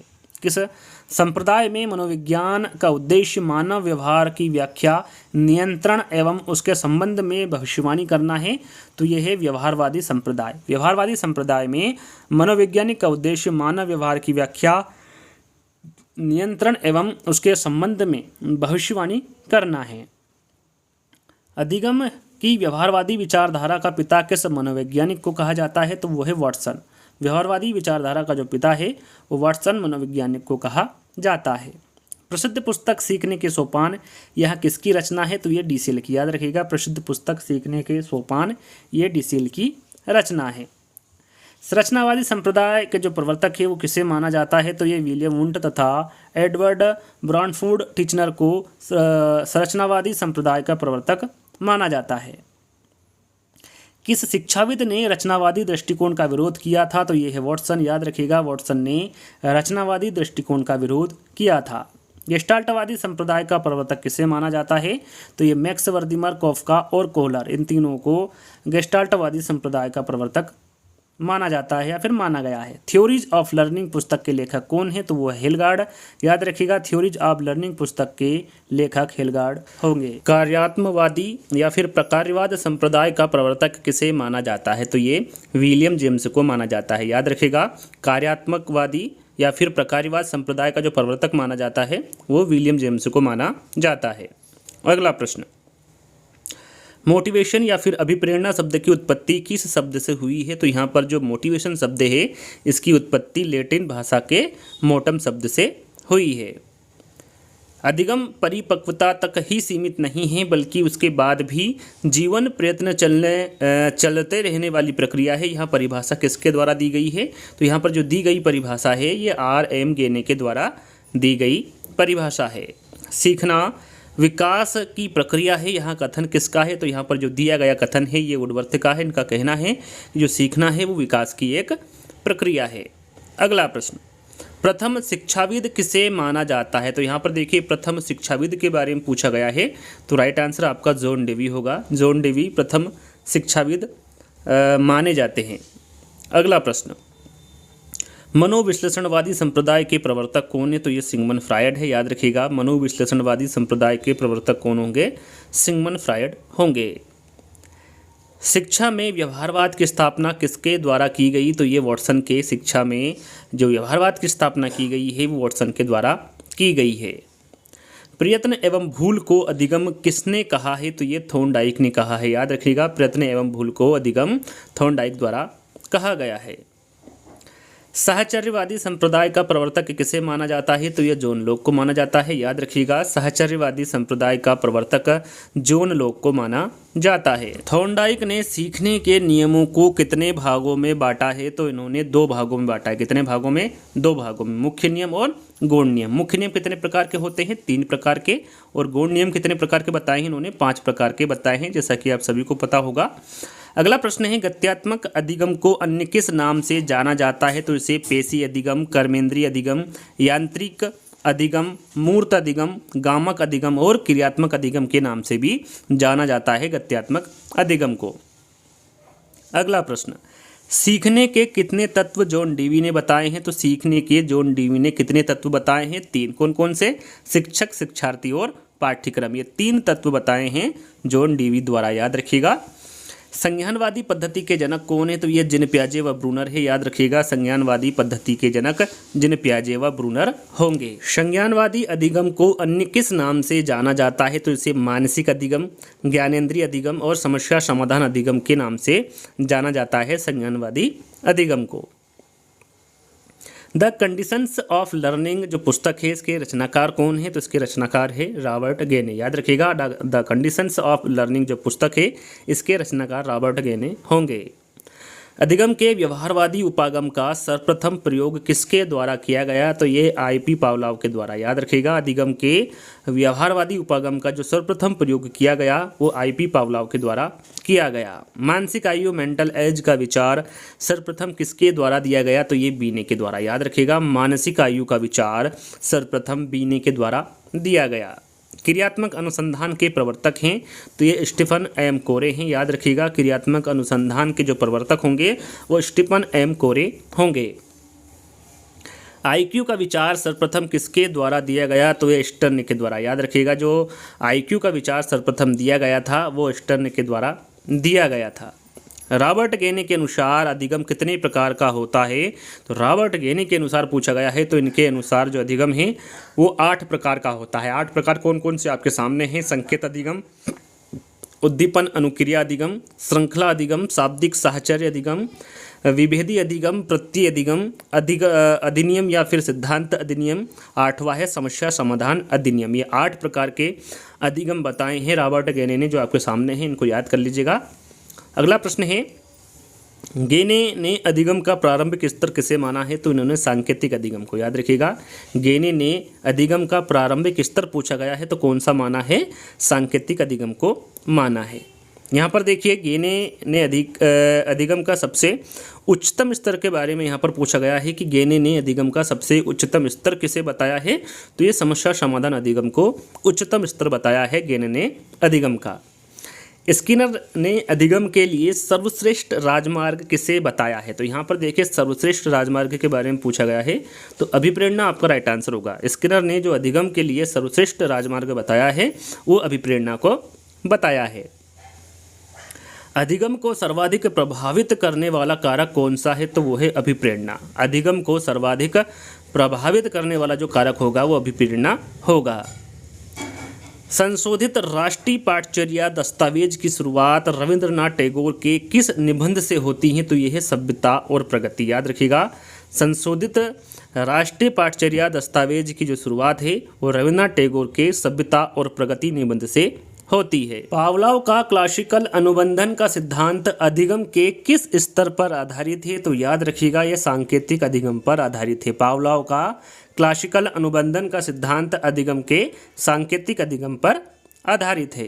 पावलोव ने किस पर प्रयोग कर क्लासिकल अनुबंधन थ्योरी को स्पष्ट किया? तो पावलोव ने पाचन क्रिया पर प्रयोग कर क्लासिकल अनुबंधन थ्योरी को स्पष्ट किया। 2005 में राष्ट्रीय पाठचर्या का निर्माण किस समिति की रिपोर्ट के आधार पर किया गया? तो उस समिति का नाम है यशपाल समिति। याद रखिएगा 2005 में राष्ट्रीय पाठचर्या का जो निर्माण किया गया था वो यशपाल समिति की रिपोर्ट के आधार पर किया गया था। बालक को चॉकलेट के लालच से कोई कार्य करवाना किस प्रकार का अधिगम स्तर है? तो ये उद्दीपन अनुक्रिया अधिगम स्तर है। याद रखिएगा बालक को चॉकलेट के लालच से कोई कार्य करवाना ये उद्दीपन अनुक्रिया अधिगम स्तर है। यशपाल समिति की जिस रिपोर्ट पर राष्ट्रीय पाठचर्या का निर्माण किया गया उसका शीर्षक क्या था? यहाँ पर शीर्षक पूछा गया है तो शिक्षा बिना बोझ के। याद रखिएगा इंपॉर्टेंट प्रश्न है। यशपाल समिति की जिस रिपोर्ट पर राष्ट्रीय पाठचर्या का निर्माण किया गया था उसका शीर्षक क्या था? शिक्षा बिना बोझ के। अधिगम के किस स्तर के अनुसार बालक वाद्य यंत्रों को बजाना सीखता है? तो वो है सरल श्रृंखला अधिगम। याद रखिएगा अधिगम के सरल श्रृंखला अधिगम स्तर के अनुसार बालक वाद्य यंत्रों को बजाना सीखता है। एनसीएफ 2005 की संचालन समिति में कितने सदस्य थे? यहाँ पर देखिए एनसीएफ 2005 की संचालन समिति में सदस्य की संख्या पूछी गई तो कितनी होगी?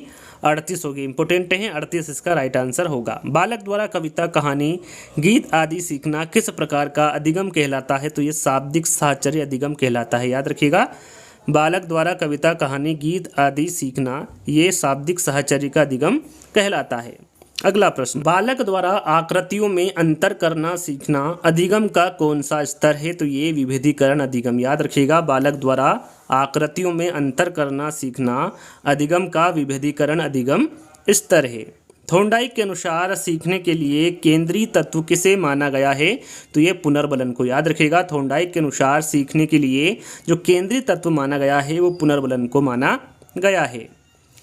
वस्तुओं के सामान्य गुणों के आधार पर कोई भी शेष अर्थ को सीखना किस प्रकार का अधिगम कहलाता है? तो ये संप्रत्यय अधिगम कहलाता है। याद रखिएगा संप्रत्यय अधिगम यहाँ पर राइट आंसर होगा। आशुबेल ने अधिगम के कितने प्रकार बताएं? तो आशुबेल ने जो अधिगम के प्रकार बताए हैं वो 4 बताए। कौन कौन से? रटकर सीखना, अर्थपूर्ण सीखना, अभिग्रहण द्वारा सीखना और अन्वेषण द्वारा सीखना। ये 4 प्रकार के आशुबेल ने अधिगम के स्तर बताए या फिर 4 प्रकार के अधिगम बताए हैं। अगला प्रश्न, जिन इच्छाओं की पूर्ति नहीं होती उनमें से भंडारगृह किसका है? तो यहाँ पर आपका राइट आंसर इदम होगा। जिन इच्छाओं की पूर्ति नहीं होती उनमें से जो भंडारगृह होगा वो इदम होगा। जिन पियाजे किस विचारधारा के समर्थक थे? तो जिन पियाजे संज्ञानात्मक विचारधारा के समर्थक थे। सर्वाधिक उपयुक्त जीवित रहता है का सिद्धांत ये किसके द्वारा दिया गया? सर्वाधिक उपयुक्त जीवित रहता है का सिद्धांत है तो ये किसका सिद्धांत है? डार्विन का सिद्धांत है। बुद्धि का प्रतिदर्श नमूना या फिर सैंपल सिद्धांत किसने दिया है? तो ये थॉमसन के द्वारा दिया गया है। याद रखिएगा बुद्धि का प्रतिदर्श नमूना या फिर सैंपल सिद्धांत थॉमसन के द्वारा दिया गया है। सीमा हर पाठ को बहुत जल्दी सीख लेती है जबकि लीना उसे सीखने में ज़्यादा समय लेती है। यह विकास के रिक्तिस्थान सिद्धांत को दर्शाता है। कौन से सिद्धांत को दर्शाता है? तो ये व्यक्तिक भिन्नता सिद्धांत को दर्शाता है। अनुभवजन्य अधिगम सिद्धांत के प्रवर्तक है। यहाँ पर अनुभवजन्य अधिगम सिद्धांत के प्रवर्तक पूछा गया है तो कार्ल रोजर्स आपका राइट आंसर होगा। बच्चों के संज्ञानात्मक विकास को सबसे अच्छे तरीके से कहाँ परिभाषित किया जा सकता है, तो वो है विद्यालय एवं कक्षा में। याद रखिएगा, बच्चों के संज्ञानात्मक विकास को सबसे अच्छे तरीके से विद्यालय एवं कक्षा में परिभाषित किया जा सकता है। माता पिता से वंशजों में स्थानांतरित होने वाले लक्षणों को कहा जाता है, तो उसे अनुवंशिकता कहते हैं। याद रखिएगा, माता पिता से वंशजों में स्थानांतरित होने वाले लक्षणों को अनुवंशिकता कहा जाता है। वहाँ कौन मनोवैज्ञानिक है जो पहले जीव विज्ञान के प्रोफेसर थे, बाद में मनोविज्ञान के प्रोफेसर बने, तो वो है जीन पियाजे। याद रखिएगा, जीन पियाजे जो मनोवैज्ञानिक है ये पहले जीव विज्ञान के प्रोफेसर थे, बाद में ये मनोविज्ञान के प्रोफेसर बने। स्कीमा सिद्धांत के जनक कौन है, तो ये है जीन पियाजे। याद रखिएगा, जो स्कीमा सिद्धांत हैं इसके जनक कौन होंगे, जीन पियाजे होंगे। थॉर्नडाइक के व्यक्तित्व के वर्गीकरण का आधार है, तो चिंतन और कल्पना। याद रखिएगा, थॉर्नडाइक के व्यक्तित्व के वर्गीकरण का जो आधार होगा वो चिंतन और कल्पना होगा।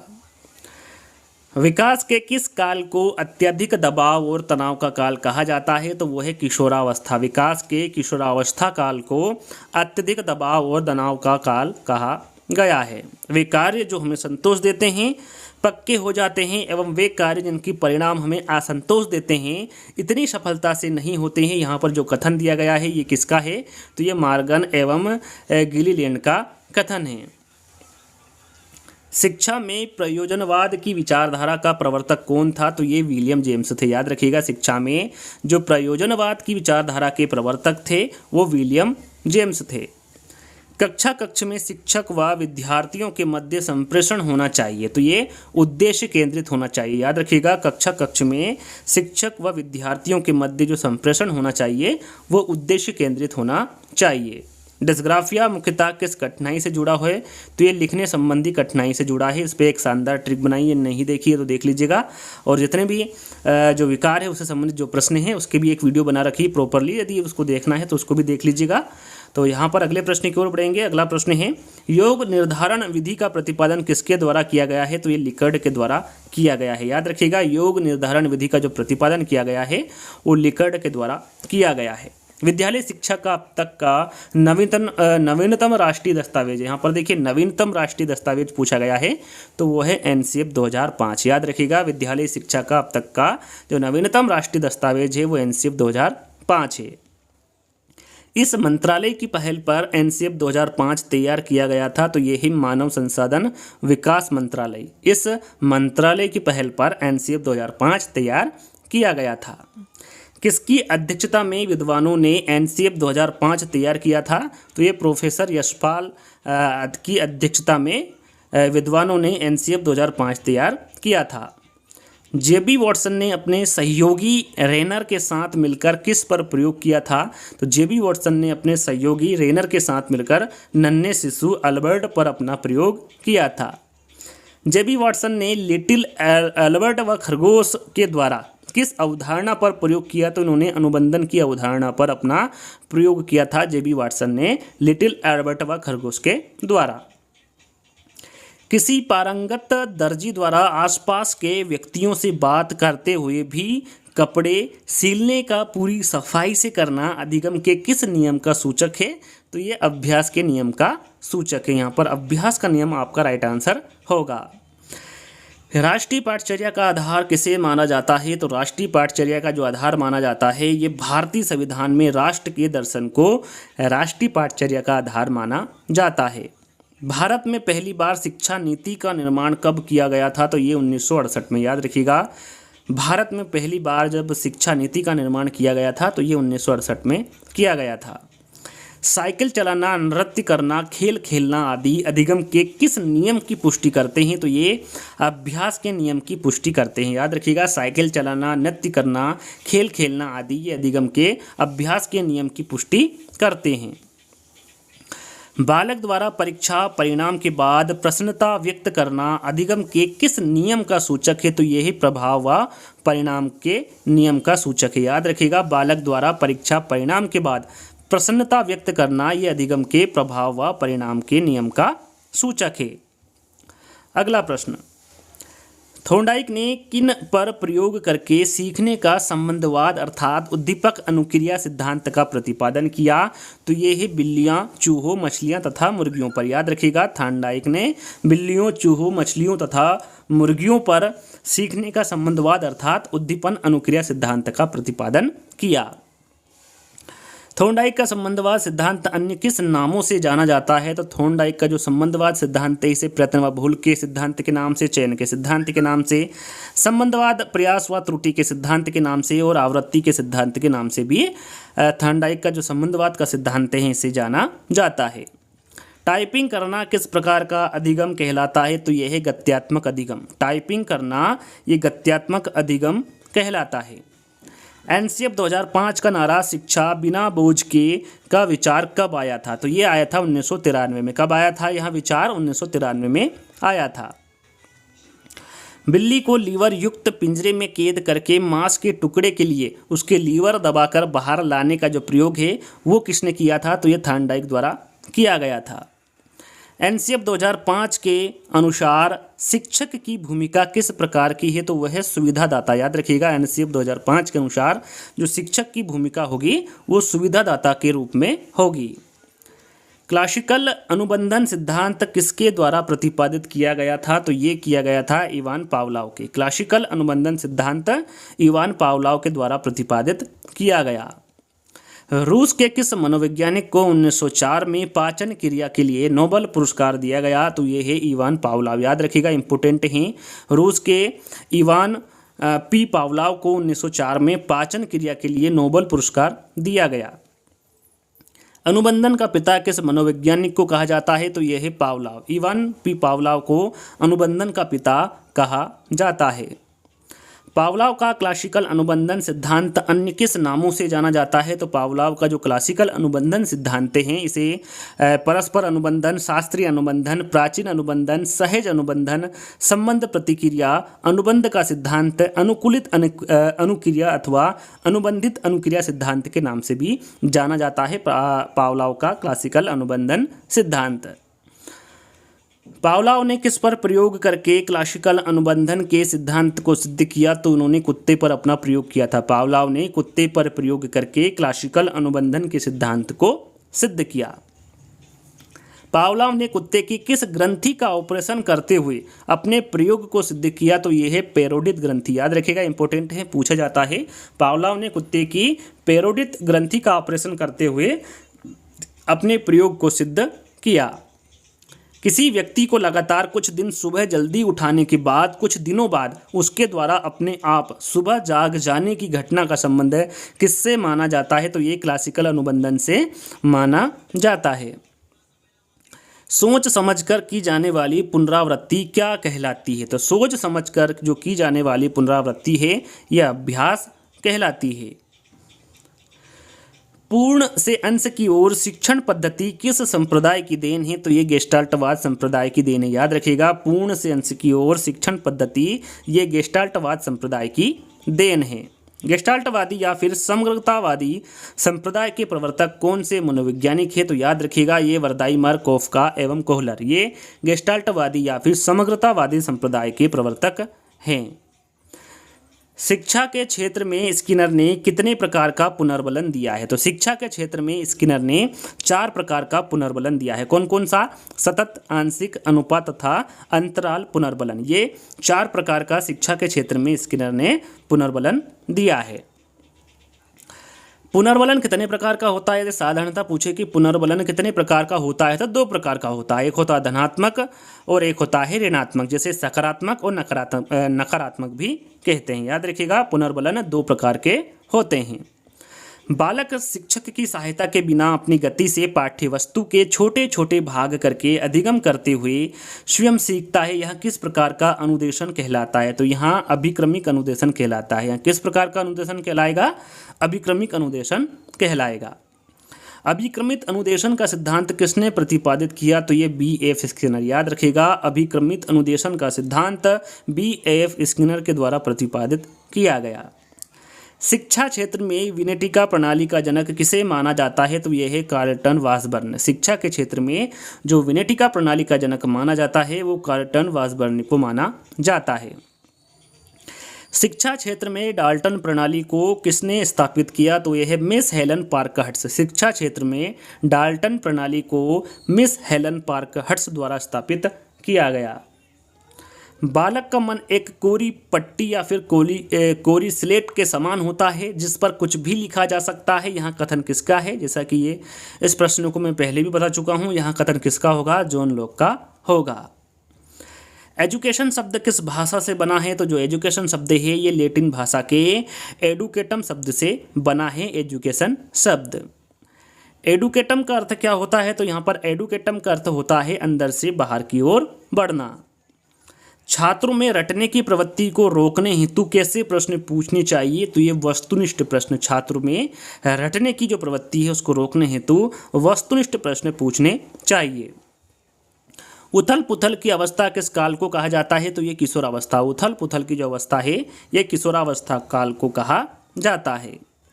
मूल्यांकन की प्रक्रिया को त्रिकोणात्मक रूप से किसने प्रस्तुत किया है? तो ये डॉक्टर B.S. ब्लूम ने। मूल्यांकन की प्रक्रिया को त्रिकोणात्मक रूप से डॉक्टर B.S. ब्लूम ने प्रस्तुत किया है। किसने यह दावा किया सभी भाषाओं में होने वाले कुछ सार्वभौमिक गुण जन्मजात होते हैं? तो यह है नाओम चॉम्स्की। यहाँ दावा नाओम चॉम्स्की ने किया है कि सभी भाषाओं में होने वाले कुछ सार्वभौमिक गुण जन्मजात होते हैं। शिक्षा हेतु विषय वस्तु या फिर पाठ्यक्रम कौन प्रदान करता है? तो ये समाज, याद रखिएगा। शिक्षा हेतु विषय वस्तु या फिर पाठ्यक्रम समाज प्रदान करता है। अर्जित ज्ञान को स्थायी बनाने हेतु जिस शिक्षण सिद्धांत का उपयोग किया जाना आवश्यक है वहाँ कौन सा सिद्धांत है? तो वहाँ है आवृत्ति का सिद्धांत। अर्जित ज्ञान को स्थायी बनाने हेतु जिस शिक्षण सिद्धांत का उपयोग किया जाना है वहाँ आवृत्ति का सिद्धांत है।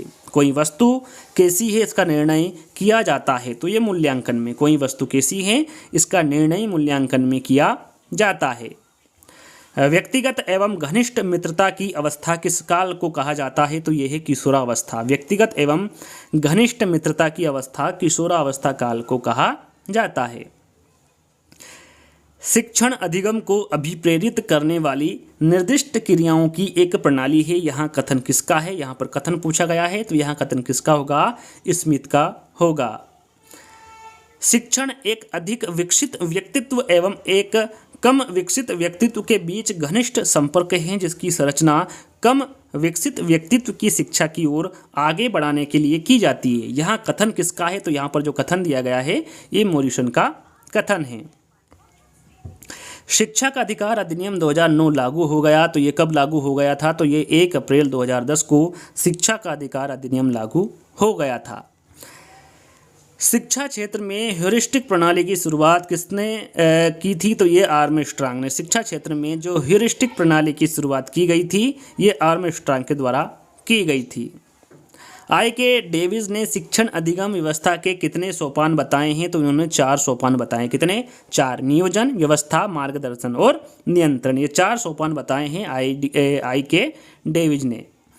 विस्मरण के प्रयोग स्वयं पर किसने किए हैं? तो ये एबिंगहॉस ने। याद रखिएगा, इंपॉर्टेंट हैं। जो विस्मरण के प्रयोग स्वयं पर किए हैं वो एबिंगहॉस के द्वारा किए गए हैं।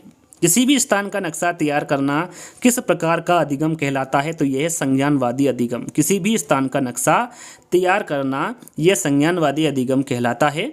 B.S. ब्लूम ने अधिगम के कितने अनुक्षेत्र बताए हैं? तो B.S. ब्लूम ने जो अधिगम के अनुक्षेत्र बताए हैं वो 3 बताए। कितने? 3 बताए हैं। ज्ञानात्मक, क्रियात्मक और भावात्मक, ये 3 अनुक्षेत्र बताए हैं B.S. ब्लूम ने अधिगम के। प्रश्नोत्तर पद्धति का प्रतिपादक किसे माना जाता है? तो ये सुकरात को। प्रश्नोत्तर पद्धति का जो प्रतिपादक माना जाता है ये सुकरात को माना जाता है। बेसिक शिक्षा अथवा बुनियादी शिक्षा का जनक किसे माना जाता है? तो ये महात्मा गांधी को माना जाता है। बेसिक शिक्षा अथवा बुनियादी शिक्षा का जनक महात्मा गांधी जी को माना जाता है। अधिगम के नियमों का प्रतिपादन किस मनोवैज्ञानिक ने किया है? तो यह है थॉर्नडाइक। अधिगम के नियमों का प्रतिपादन थॉर्नडाइक द्वारा किया गया। थॉर्नडाइक ने अधिगम के कितने नियमों का प्रतिपादन किया है? तो वो है 3 मुख्य नियम तथा 5 गौण नियम। इसके बारे में आपको बता चुका हूँ। मुख्य नियम कितने बताए हैं? 3 बताए हैं। और गौण नियम कितने बताए हैं? 5 बताए हैं। थॉर्नडाइक ने सीखने के 3 प्रमुख नियम कौन से, जैसा कि मैंने आपको बताया था, सीखने के कितने नियम बताए हैं, या फिर जो मुख्य नियम है वो कितने बताए हैं, 3 बताए हैं। कौन कौन से? पहला है तत्परता का नियम, दूसरा है अभ्यास का नियम और तीसरा है प्रभाव का नियम। ये मुख्य नियम के या फिर सीखने के 3 प्रमुख नियम के अंतर्गत आते हैं ये 3 नियम, जिसका कि आपको मैंने शुरू में ही बता चुका हूँ। यहाँ पर अगला प्रश्न है कि सर्वप्रथम सीखने के सिद्धांतों की खोज किसने की थी, तो ये थॉर्नडाइक ने की थी। सर्वप्रथम सीखने के सिद्धांत की खोज थॉर्नडाइक द्वारा की गई। अधिगम अंतरण का थॉर्नडाइक सिद्धांत किसे कहा जाता है, तो ये अनुरूप तत्वों का सिद्धांत। अधिगम अंतरण का थॉर्नडाइक सिद्धांत अनुरूप तत्वों का सिद्धांत कहा जाता है। पाठ्यचर्चा अंग्रेजी के किस शब्द का हिंदी रूपांतरण है, तो ये कैरिकुलम। पाठ्यचर्या अंग्रेजी के कैरिकुलम शब्द का हिंदी रूपांतरण है। कैरिकुलम शब्द की उत्पत्ति किस भाषा से हुई है, तो ये लैटिन भाषा से हुई है। कैरिकुलम शब्द की जो उत्पत्ति है ये लैटिन भाषा से हुई है। कैरिकुलम का शाब्दिक अर्थ क्या होता है, तो इसका शाब्दिक होता है दौड़ का मैदान। कैरिकुलम का शाब्दिक अर्थ दौड़ का मैदान होता है।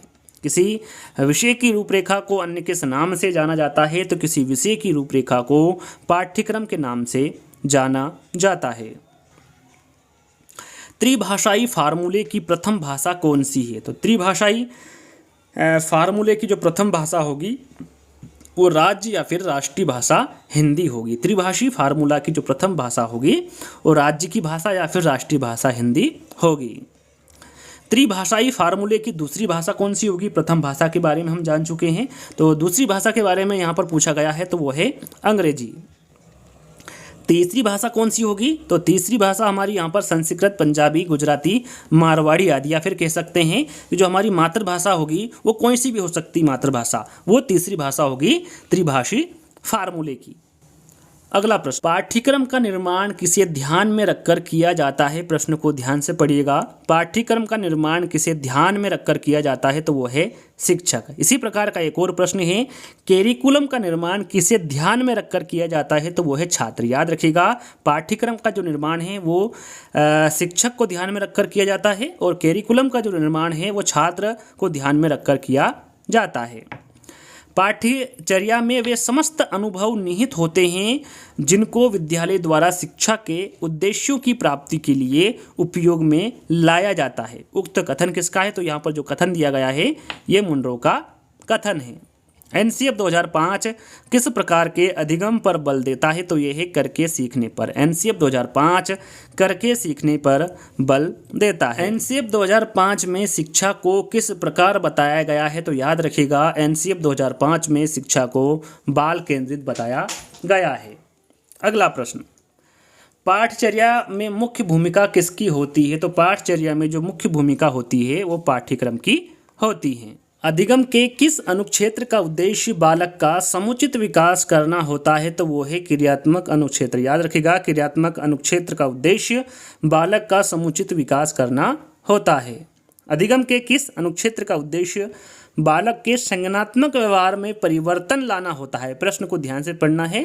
तो यहाँ पर राइट आंसर होगा ज्ञानात्मक अनुक्षेत्र। ज्ञानात्मक अनुक्षेत्र का उद्देश्य बालक के संज्ञानात्मक व्यवहार में परिवर्तन लाना होता है। पाठचर्या में पाठ्यक्रम की भूमिका किस प्रकार की होती है, तो ये छात्र शिक्षक को जोड़ने वाली कड़ी के रूप में होती है। पाठचर्या में पाठ्यक्रम की भूमिका। एनसीएफ 2005 का मुख्य नारा क्या था, तो मुख्य नारा था शिक्षा बिना बोझ के। राष्ट्रीय पाठचर्या रूपरेखा का प्रकाशन किसके द्वारा किया जाता है, तो ये एनसीईआरटी। याद रखिएगा, राष्ट्रीय पाठचर्या रूपरेखा का प्रकाशन एनसीईआरटी के द्वारा किया जाता है। प्रतिचयन या फिर प्रतिदर्श के सिद्धांत का प्रतिपादन किसके द्वारा किया गया था, तो ये थॉमसन। याद रखिएगा, प्रतिचयन या फिर प्रतिदर्श के सिद्धांत का जो प्रतिपादन किया गया था वो थॉमसन के द्वारा किया गया था। अध्यापक द्वारा छात्रों में शैक्षिक उद्देश्यों के अनुसार व्यवहार में परिवर्तन लाने के लिए की गई व्यवस्था को क्या कहा जाता है, तो इस व्यवस्था को शिक्षण व्यू रचना एवं विधियां कहा जाता है। शिक्षण व्यू रचनाएं कितने प्रकार की होती हैं, तो याद रखिएगा शिक्षण व्यू रचनाएं 2 प्रकार की होती है। कितने प्रकार की होगी, 2 प्रकार की। पहली है एक तंत्री और दूसरी है लोकतांत्रिक। पद्धति या फिर प्रणाली विधि वह तरीका है जिसके द्वारा हम पठन सामग्री को व्यवस्थित करके निष्कर्षों को प्राप्त करते हैं। यहाँ कथन किसका है? तो यहाँ कथन किसका होगा? जॉन डीवी का कथन होगा।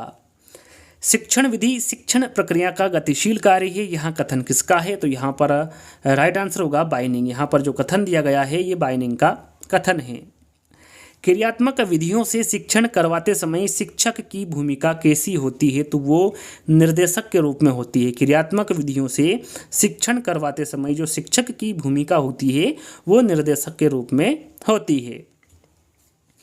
शिक्षा को दर्शन का गत्यात्मक साधन किसने बताया है? तो ये एडम्स ने। याद रखिएगा, शिक्षा को दर्शन का गत्यात्मक साधन एडम्स के द्वारा बताया गया है। उद्दीपक को देखकर मन में होने वाली हलचल क्या कहलाती है? तो वो उद्दीपन। याद रखिएगा, उद्दीपक को देखकर मन में होने वाली हलचल उद्दीपन कहलाती है। क्रिया प्रसूत अनुबंधन का सिद्धांत का प्रतिपादक किसके द्वारा किया गया है? तो ये स्किनर के। याद रखिएगा, क्रिया प्रसूत अनुबंधन का सिद्धांत स्किनर के द्वारा किया गया है। क्रिया प्रसूत अनुबंधन का सिद्धांत अन्य किस नाम से जाना जाता है? तो यहाँ सिद्धांत आरएस थ्योरी, कार्यात्मक प्रतिबद्धता का सिद्धांत, सक्रिय अनुबंधन का सिद्धांत, अभिक्रमित अनुदेशन का सिद्धांत और नैमित्तिक अनुबंधन का सिद्धांत, इन सभी के नाम से जाना जाता है क्रियात्मक अनुबंधन का सिद्धांत। ऐसी अधिगम प्रक्रिया जिसमें पुनर्बलन के द्वारा किसी अनुक्रिया को दोहराए जाने की प्रायिकता बढ़ाई जाती है क्या कहलाती है? वो क्या कहलाती है? तो ये क्रिया प्रसूत अनुबंधन कहलाती है। बालक का गर्भावस्था में सबसे पहले किस अंग का सर्वाधिक विकास होता है? तो याद रखिएगा, सिर का। बालक का गर्भावस्था में सबसे पहले सिर का सर्वाधिक विकास होता है। बिने साइमन परीक्षण द्वारा किसका मापन किया जाता है? तो वो है सामान्य बुद्धि का। बिने साइमन परीक्षण द्वारा सामान्य बुद्धि का मापन किया जाता है। एक वर्ष में बालक का वजन कितना हो जाता है? तो एक वर्ष में जो बालक का वजन होता है वो जन्म के समय के वजन का 3 गुना हो जाता है। कितना हो जाता है? 3 गुना हो जाता है। जब बच्चे की दादी उसे उसकी माँ की गोद से लेती है तो बच्चा रोने लगता है। बच्चे के रोने का कारण है, तो बच्चे का जो रोने का कारण होगा वो संवेगात्मक दुश्चिंता होगा। मानसिक स्वास्थ्य विज्ञान शब्द का सर्वप्रथम प्रयोग किसके द्वारा किया गया? तो ये विल्फ्रेड बियर्स के द्वारा। मानसिक स्वास्थ्य विज्ञान शब्द का जो सर्वप्रथम प्रयोग किया गया वो बियर्स के द्वारा किया गया। एडवर्ड डी बोनो ने गिलफोर्ड के अपसारी चिंतन के संपत्ति को क्या नाम दिया? तो इन्होंने पाश्चात्य चिंतन एडवर्ड डी बोनो ने गिलफोर्ड के अपसारी चिंतन के संपत्ति को पाश्चात्य चिंतन नाम दिया। बुद्धि का संज्ञानात्मक सिद्धांत किसने दिया? तो ये जन पियाजे ने दिया था। याद रखिएगा, बुद्धि का संज्ञानात्मक सिद्धांत जन पियाजे के द्वारा दिया गया। बुद्धि का संवेगात्मक विकास का सिद्धांत किसने दिया? तो ये गोलमैन ने। बुद्धि का जो संवेगात्मक विकास का सिद्धांत है ये गोलमैन के द्वारा दिया गया। बुद्धि का संरचना सिद्धांत यह किसके द्वारा दिया गया? तो ये गिलफोर्ड के। बुद्धि का जो संरचना सिद्धांत है ये गिलफोर्ड के द्वारा दिया गया। मानव विकास की किस अवस्था के बाद व्यक्ति परिपक्व हो जाता है? तो वो है किशोरावस्था के बाद। मानव विकास की किशोरावस्था के बाद व्यक्ति परिपक्व हो जाता है। शिक्षण की विभिन्न विधियों के प्रयोग के लिए कौन सी अवस्था सर्वाधिक उपयुक्त है? तो वो है बाल्यावस्था। याद रखिएगा, शिक्षण की विभिन्न विधियों के प्रयोग के लिए बाल्यावस्था सर्वाधिक उपयुक्त है। प्रतिस्थापन का सिद्धांत किस वैज्ञानिक ने दिया? तो ये गुथरी द्वारा दिया गया। प्रतिस्थापन का सिद्धांत गुथरी वैज्ञानिक द्वारा दिया गया। डमरू पर बंदर का नाचना किस सिद्धांत पर कार्य करता है? तो यह है शास्त्रीय अनुबंधन का सिद्धांत। डमरू पर बंदर का नाचना ये शास्त्रीय अनुबंधन के सिद्धांत पर कार्य करता है। खेत में बिजुका का खड़ा करना एवं उसे देखकर पक्षियों का भागना किस सिद्धांत पर कार्य करता है? तो ये शास्त्रीय अनुबंधन के सिद्धांत पर कार्य करता है। याद रखिएगा, खेत में बिजुका का खड़ा करना एवं उसे देखकर पक्षियों का भागना ये शास्त्रीय अनुबंधन के सिद्धांत पर कार्य करता है। सुल्तान नाम के चिंपांजी पर किसने प्रयोग किया? तो ये कोहलर ने। सुल्तान नाम के जो चिंपांजी हैं इस पर किसके द्वारा प्रयोग किया गया था? कोहलर के द्वारा प्रयोग किया गया था। कोहलर किस संप्रदाय के समर्थक थे? तो कोहलर संज्ञानवादी संप्रदाय के समर्थक थे। स्किनर किस संप्रदाय के समर्थक थे? तो स्किनर जो है ये व्यवहारवादी संप्रदाय के समर्थक थे। नए रचनात्मक कार्यों को सीखने पर कौन सा सिद्धांत बल देता है? तो वो है अंतर्दृष्टि का सिद्धांत। याद रखिएगा, नए रचनात्मक कार्यों को सीखने पर अंतर्दृष्टि का सिद्धांत बल देता है। अंतर्दृष्टि का सिद्धांत किस वैज्ञानिक ने दिया है? तो यह कोहलर ने। अंतर्दृष्टि का जो सिद्धांत है ये कोहलर के द्वारा दिया गया। मानसिक रूप से मंद बालकों को सीखने पर कौन सा सिद्धांत उपयोगी है? तो याद रखिएगा वो है शास्त्रीय अनुबंध सिद्धांत। मानसिक रूप से मंद बालकों को सीखने पर शास्त्रीय अनुबंध सिद्धांत उपयोगी है। भाषाई सापेक्षता प्राकल्पना किसने प्रतिपादित की है? तो वे वहाब ने की है। याद रखिएगा, इंपोर्टेंट है। भाषाई सापेक्षता जो प्राकल्पना प्रतिपादित की है वो वहाब के द्वारा की गई है। मानव विकास किन दोनों के योगदान का परिणाम है? तो ये वंशानुक्रम एवं वातावरण का, इन दोनों का परिणाम है मानव विकास। याद रखिएगा, मानव विकास वंशानुक्रम एवं वातावरण के योगदान का परिणाम है।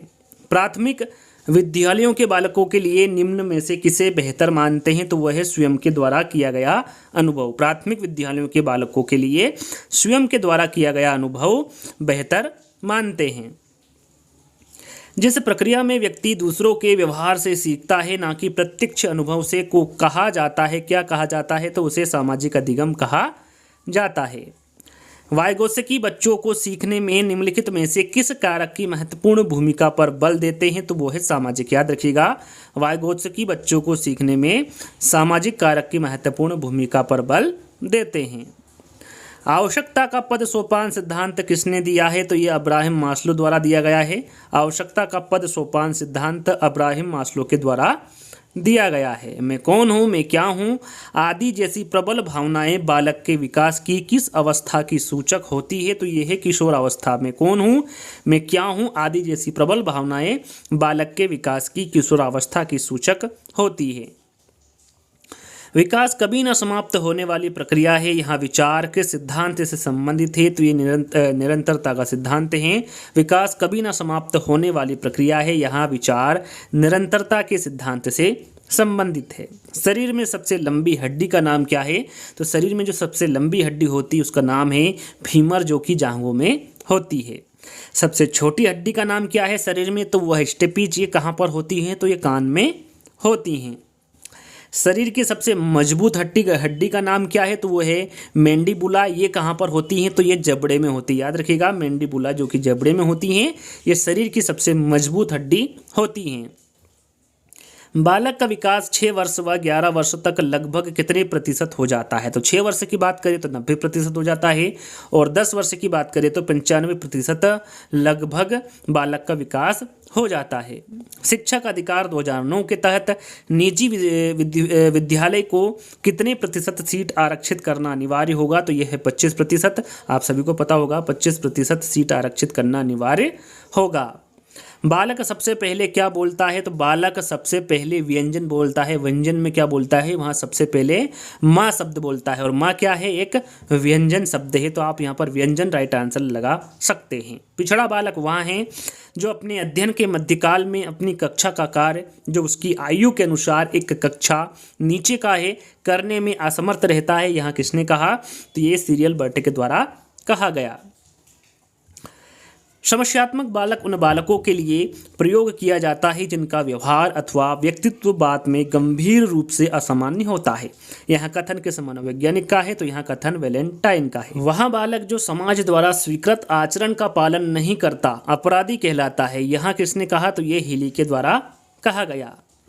बालक सबसे पहले किसकी भाषा को पहचानता है? तो बालक सबसे पहले अपनी माँ की आवाज़ को या फिर अपनी माँ की भाषा को पहचानता है, इसे ही मातृभाषा कहते हैं। बालक किस उम्र में वाक्यों द्वारा अपनी बात को कह पाता है? तो वो है 5 वर्ष की उम्र में बालक वाक्यों द्वारा अपनी बात को कह पाता है। शिक्षा के उद्देश्यों का वर्गीकरण किया है, तो ये B.S. ब्लूम ने शिक्षा के उद्देश्यों का वर्गीकरण किया है। अग्रिम संगठक प्रतिमान के प्रवर्तक कौन हैं? तो ये डेविस आशुबेल है। याद रखिएगा, अग्रिम संगठक जो प्रतिमान है इसके प्रवर्तक कौन होंगे? तो डेविस आशुबेल होंगे। बहुतत्व मानसिक योग्यता सिद्धांत के प्रतिपादक कौन होंगे? तो ये केली एवं थर्स्टन होंगे। बहुतत्व मानसिक योग्यता सिद्धांत के प्रतिपादक केली एवं थर्स्टन होंगे। बच्चे को सबसे पहले भाषा का ज्ञान कहाँ से होता है? तो ये अपने परिवार से होता है। बच्चे को जो सबसे पहले भाषा का ज्ञान होता है वो अपने परिवार से होता है। 6वीं कक्षा में पढ़ने वाले बालक का शब्द भंडार लगभग कितना होता है? तो ये 50,000 शब्दों तक, याद रखिएगा 6वीं तक कक्षा में पढ़ने वाले बालक का जो शब्द भंडार लगभग होता है वो 50,000 शब्दों तक होता है। 10वीं की बात करें कि 10वीं कक्षा में पढ़ने वाले बालक का शब्द भंडार कितना होता है लगभग? तो ये 80,000 शब्दों तक का होता है। क्रेचमर के अनुसार स्थूलकाय प्रकार के व्यक्ति स्वभाव से होते हैं तो प्रश्नचित होते हैं। क्रेचमर के अनुसार जो स्थूलकाय प्रकार के व्यक्ति हैं ये स्वभाव से प्रश्नचित होते हैं। बालक के सामाजिकरण का प्रथम घटक है तो बालक के सामाजिकरण का जो प्रथम घटक होगा वो परिवार होगा। प्राकृतिक चयन के सिद्धांत का संबंध है तो प्राकृतिक चयन के सिद्धांत का जो संबंध है वो किससे होगा? डार्विन से होगा। अंतः दर्शन विधि से अवलोकन किया जाता है तो स्वयं का। अंतर्दर्शन विधि से जो अवलोकन किया जाता है वो स्वयं का किया जाता है। पैतृक गुणों के हस्तांतरण के सिद्धांतों को स्पष्ट किया था, किसने किया था? तो ये मेंडल ने। याद रखिएगा पैतृक गुणों के हस्तांतरण के सिद्धांतों को मेंडल ने स्पष्ट किया था। शिशुकाल को अपीली काल किसने कहा है? तो शिशुकाल को अपीली काल हरलोक द्वारा कहा गया है। व्यक्ति के चेहरे को देखकर उसकी बुद्धि का पता लगाया जा सकता है, यहाँ कथन किसका है? तो ये लेवेंटर का कथा है कि व्यक्ति के चेहरे को देखकर उसकी बुद्धि का पता लगाया जा सकता है। बाल अंतर्बोध परीक्षण का निर्माण किसने किया? तो ये बेलक ने। बाल अंतर्बोध जो परीक्षण का निर्माण किया है ये बेलक द्वारा किया गया है। सूक्ष्म शिक्षण का समय है तो जो सूक्ष्म शिक्षण का समय होता है वो 5 से 10 मिनट का होता है। मूल प्रवृत्ति का सिद्धांत किसने दिया था? तो जो मूल प्रवृत्ति का सिद्धांत दिया था वो मैकडूगल के द्वारा दिया गया था। कितनी मूल प्रवृत्तियां बताई हैं? तो इन्होंने 14 मूल प्रवृत्तियां बताई हैं। व्यक्तित्व का स्व सिद्धांत किसने दिया? तो व्यक्तित्व का जो स्व सिद्धांत दिया है वो कार्ल रोजर्स के द्वारा दिया गया है। प्रतिभाशाली बालक वहाँ है जो अपने उत्पादन की मात्रा, दर तथा गुणवत्ता में विशिष्ट होता है, यहाँ कथन दिया गया है। तो ये टर्मन एवं ओडन द्वारा दिया गया कथन है। किसी बालक में चिंतन की योग्यता उसके सफल जीवन का मूल आधार है, यहाँ कथन किसका है? तो ये क्रो एंड क्रो का कथन है। चिंतन की दृष्टि से किसी बच्चे में सर्वश्रेष्ठ चिंतन है तो उसे क्या कहेंगे? तो उसे तार्किक चिंतन कहेंगे। लड़कियों में बाह्य परिवर्तन किस अवस्था में होने लगता है? तो वो है किशोरावस्था। लड़कियों में बाह्य परिवर्तन किशोरावस्था में होने लगता है। नर्सरी पद्धति के जनक किसे कहा जाता है? तो नर्सरी पद्धति का जनक मारिया मॉन्टेसरी को कहा जाता है। एलकेजी व यूकेजी पद्धति के जनक कौन है? तो एलकेजी व यूकेजी पद्धति के जो जनक होंगे वो फ्रोबेल होंगे। जन पियाजे कहाँ के मनोवैज्ञानिक थे? तो जन पियाजे स्विट्जरलैंड के मनोवैज्ञानिक थे। समस्या के अर्थ को जानने की योग्यता वातावरण के दोषों, कमियों एवं रिक्तियों के प्रति सजगता की विशेषता है तो ये सृजनशील बालकों की विशेषता है। एक क्रिकेट खिलाड़ी अपनी गेंदबाजी के कौशल को विकसित कर लेता है पर यहाँ उसके बल्लेबाजी के कौशल को प्रभावित नहीं करता। इसे कहते हैं, इसे क्या कहते हैं? तो इसे शून्य प्रशिक्षण अंतरण कहते हैं। अंतिम प्रश्न, जैसा कि मैंने आपको बताया टोटल 500 प्रश्न मिलेंगे तो मैंने अपना वादा पूरा किया, अब आपको वादा पूरा करना है। इस वीडियो को जो 500 प्रश्न तक आ चुके हैं या फिर जो देख रहे हैं वीडियो उन सभी को लाइक करना है। वैसे तो 500 प्रश्न तक आप पहुंच ही गए होंगे तो वीडियो को लाइक कर ही दिया होगा। और जैसे ही वीडियो समाप्त होता है इसको सभी जगह आपको शेयर करना है और जो भी ये वीडियो देख रहे हैं सभी को चैनल को सब्सक्राइब कर लेना है। तो अंतिम प्रश्न है, अमेरिकन मनोवैज्ञानिक संघ की स्थापना किसके द्वारा की गई थी? तो ये स्टैनली हॉल द्वारा 1892 में की गई थी। तो यहीं पर आज के जो 500 प्रश्न हैं वो यहीं पर समाप्त होते हैं। आज का वीडियो आपको कैसा लगा आपको कमेंट्स के माध्यम से बताना है। सबसे पहले आपको कमेंट्स के माध्यम से बताना है कि वीडियो कैसा लगा। तो जल्द ही दोस्तों एक नए टॉपिक के साथ एक नई वीडियो के साथ मिलेंगे। जब तक के लिए धन्यवाद।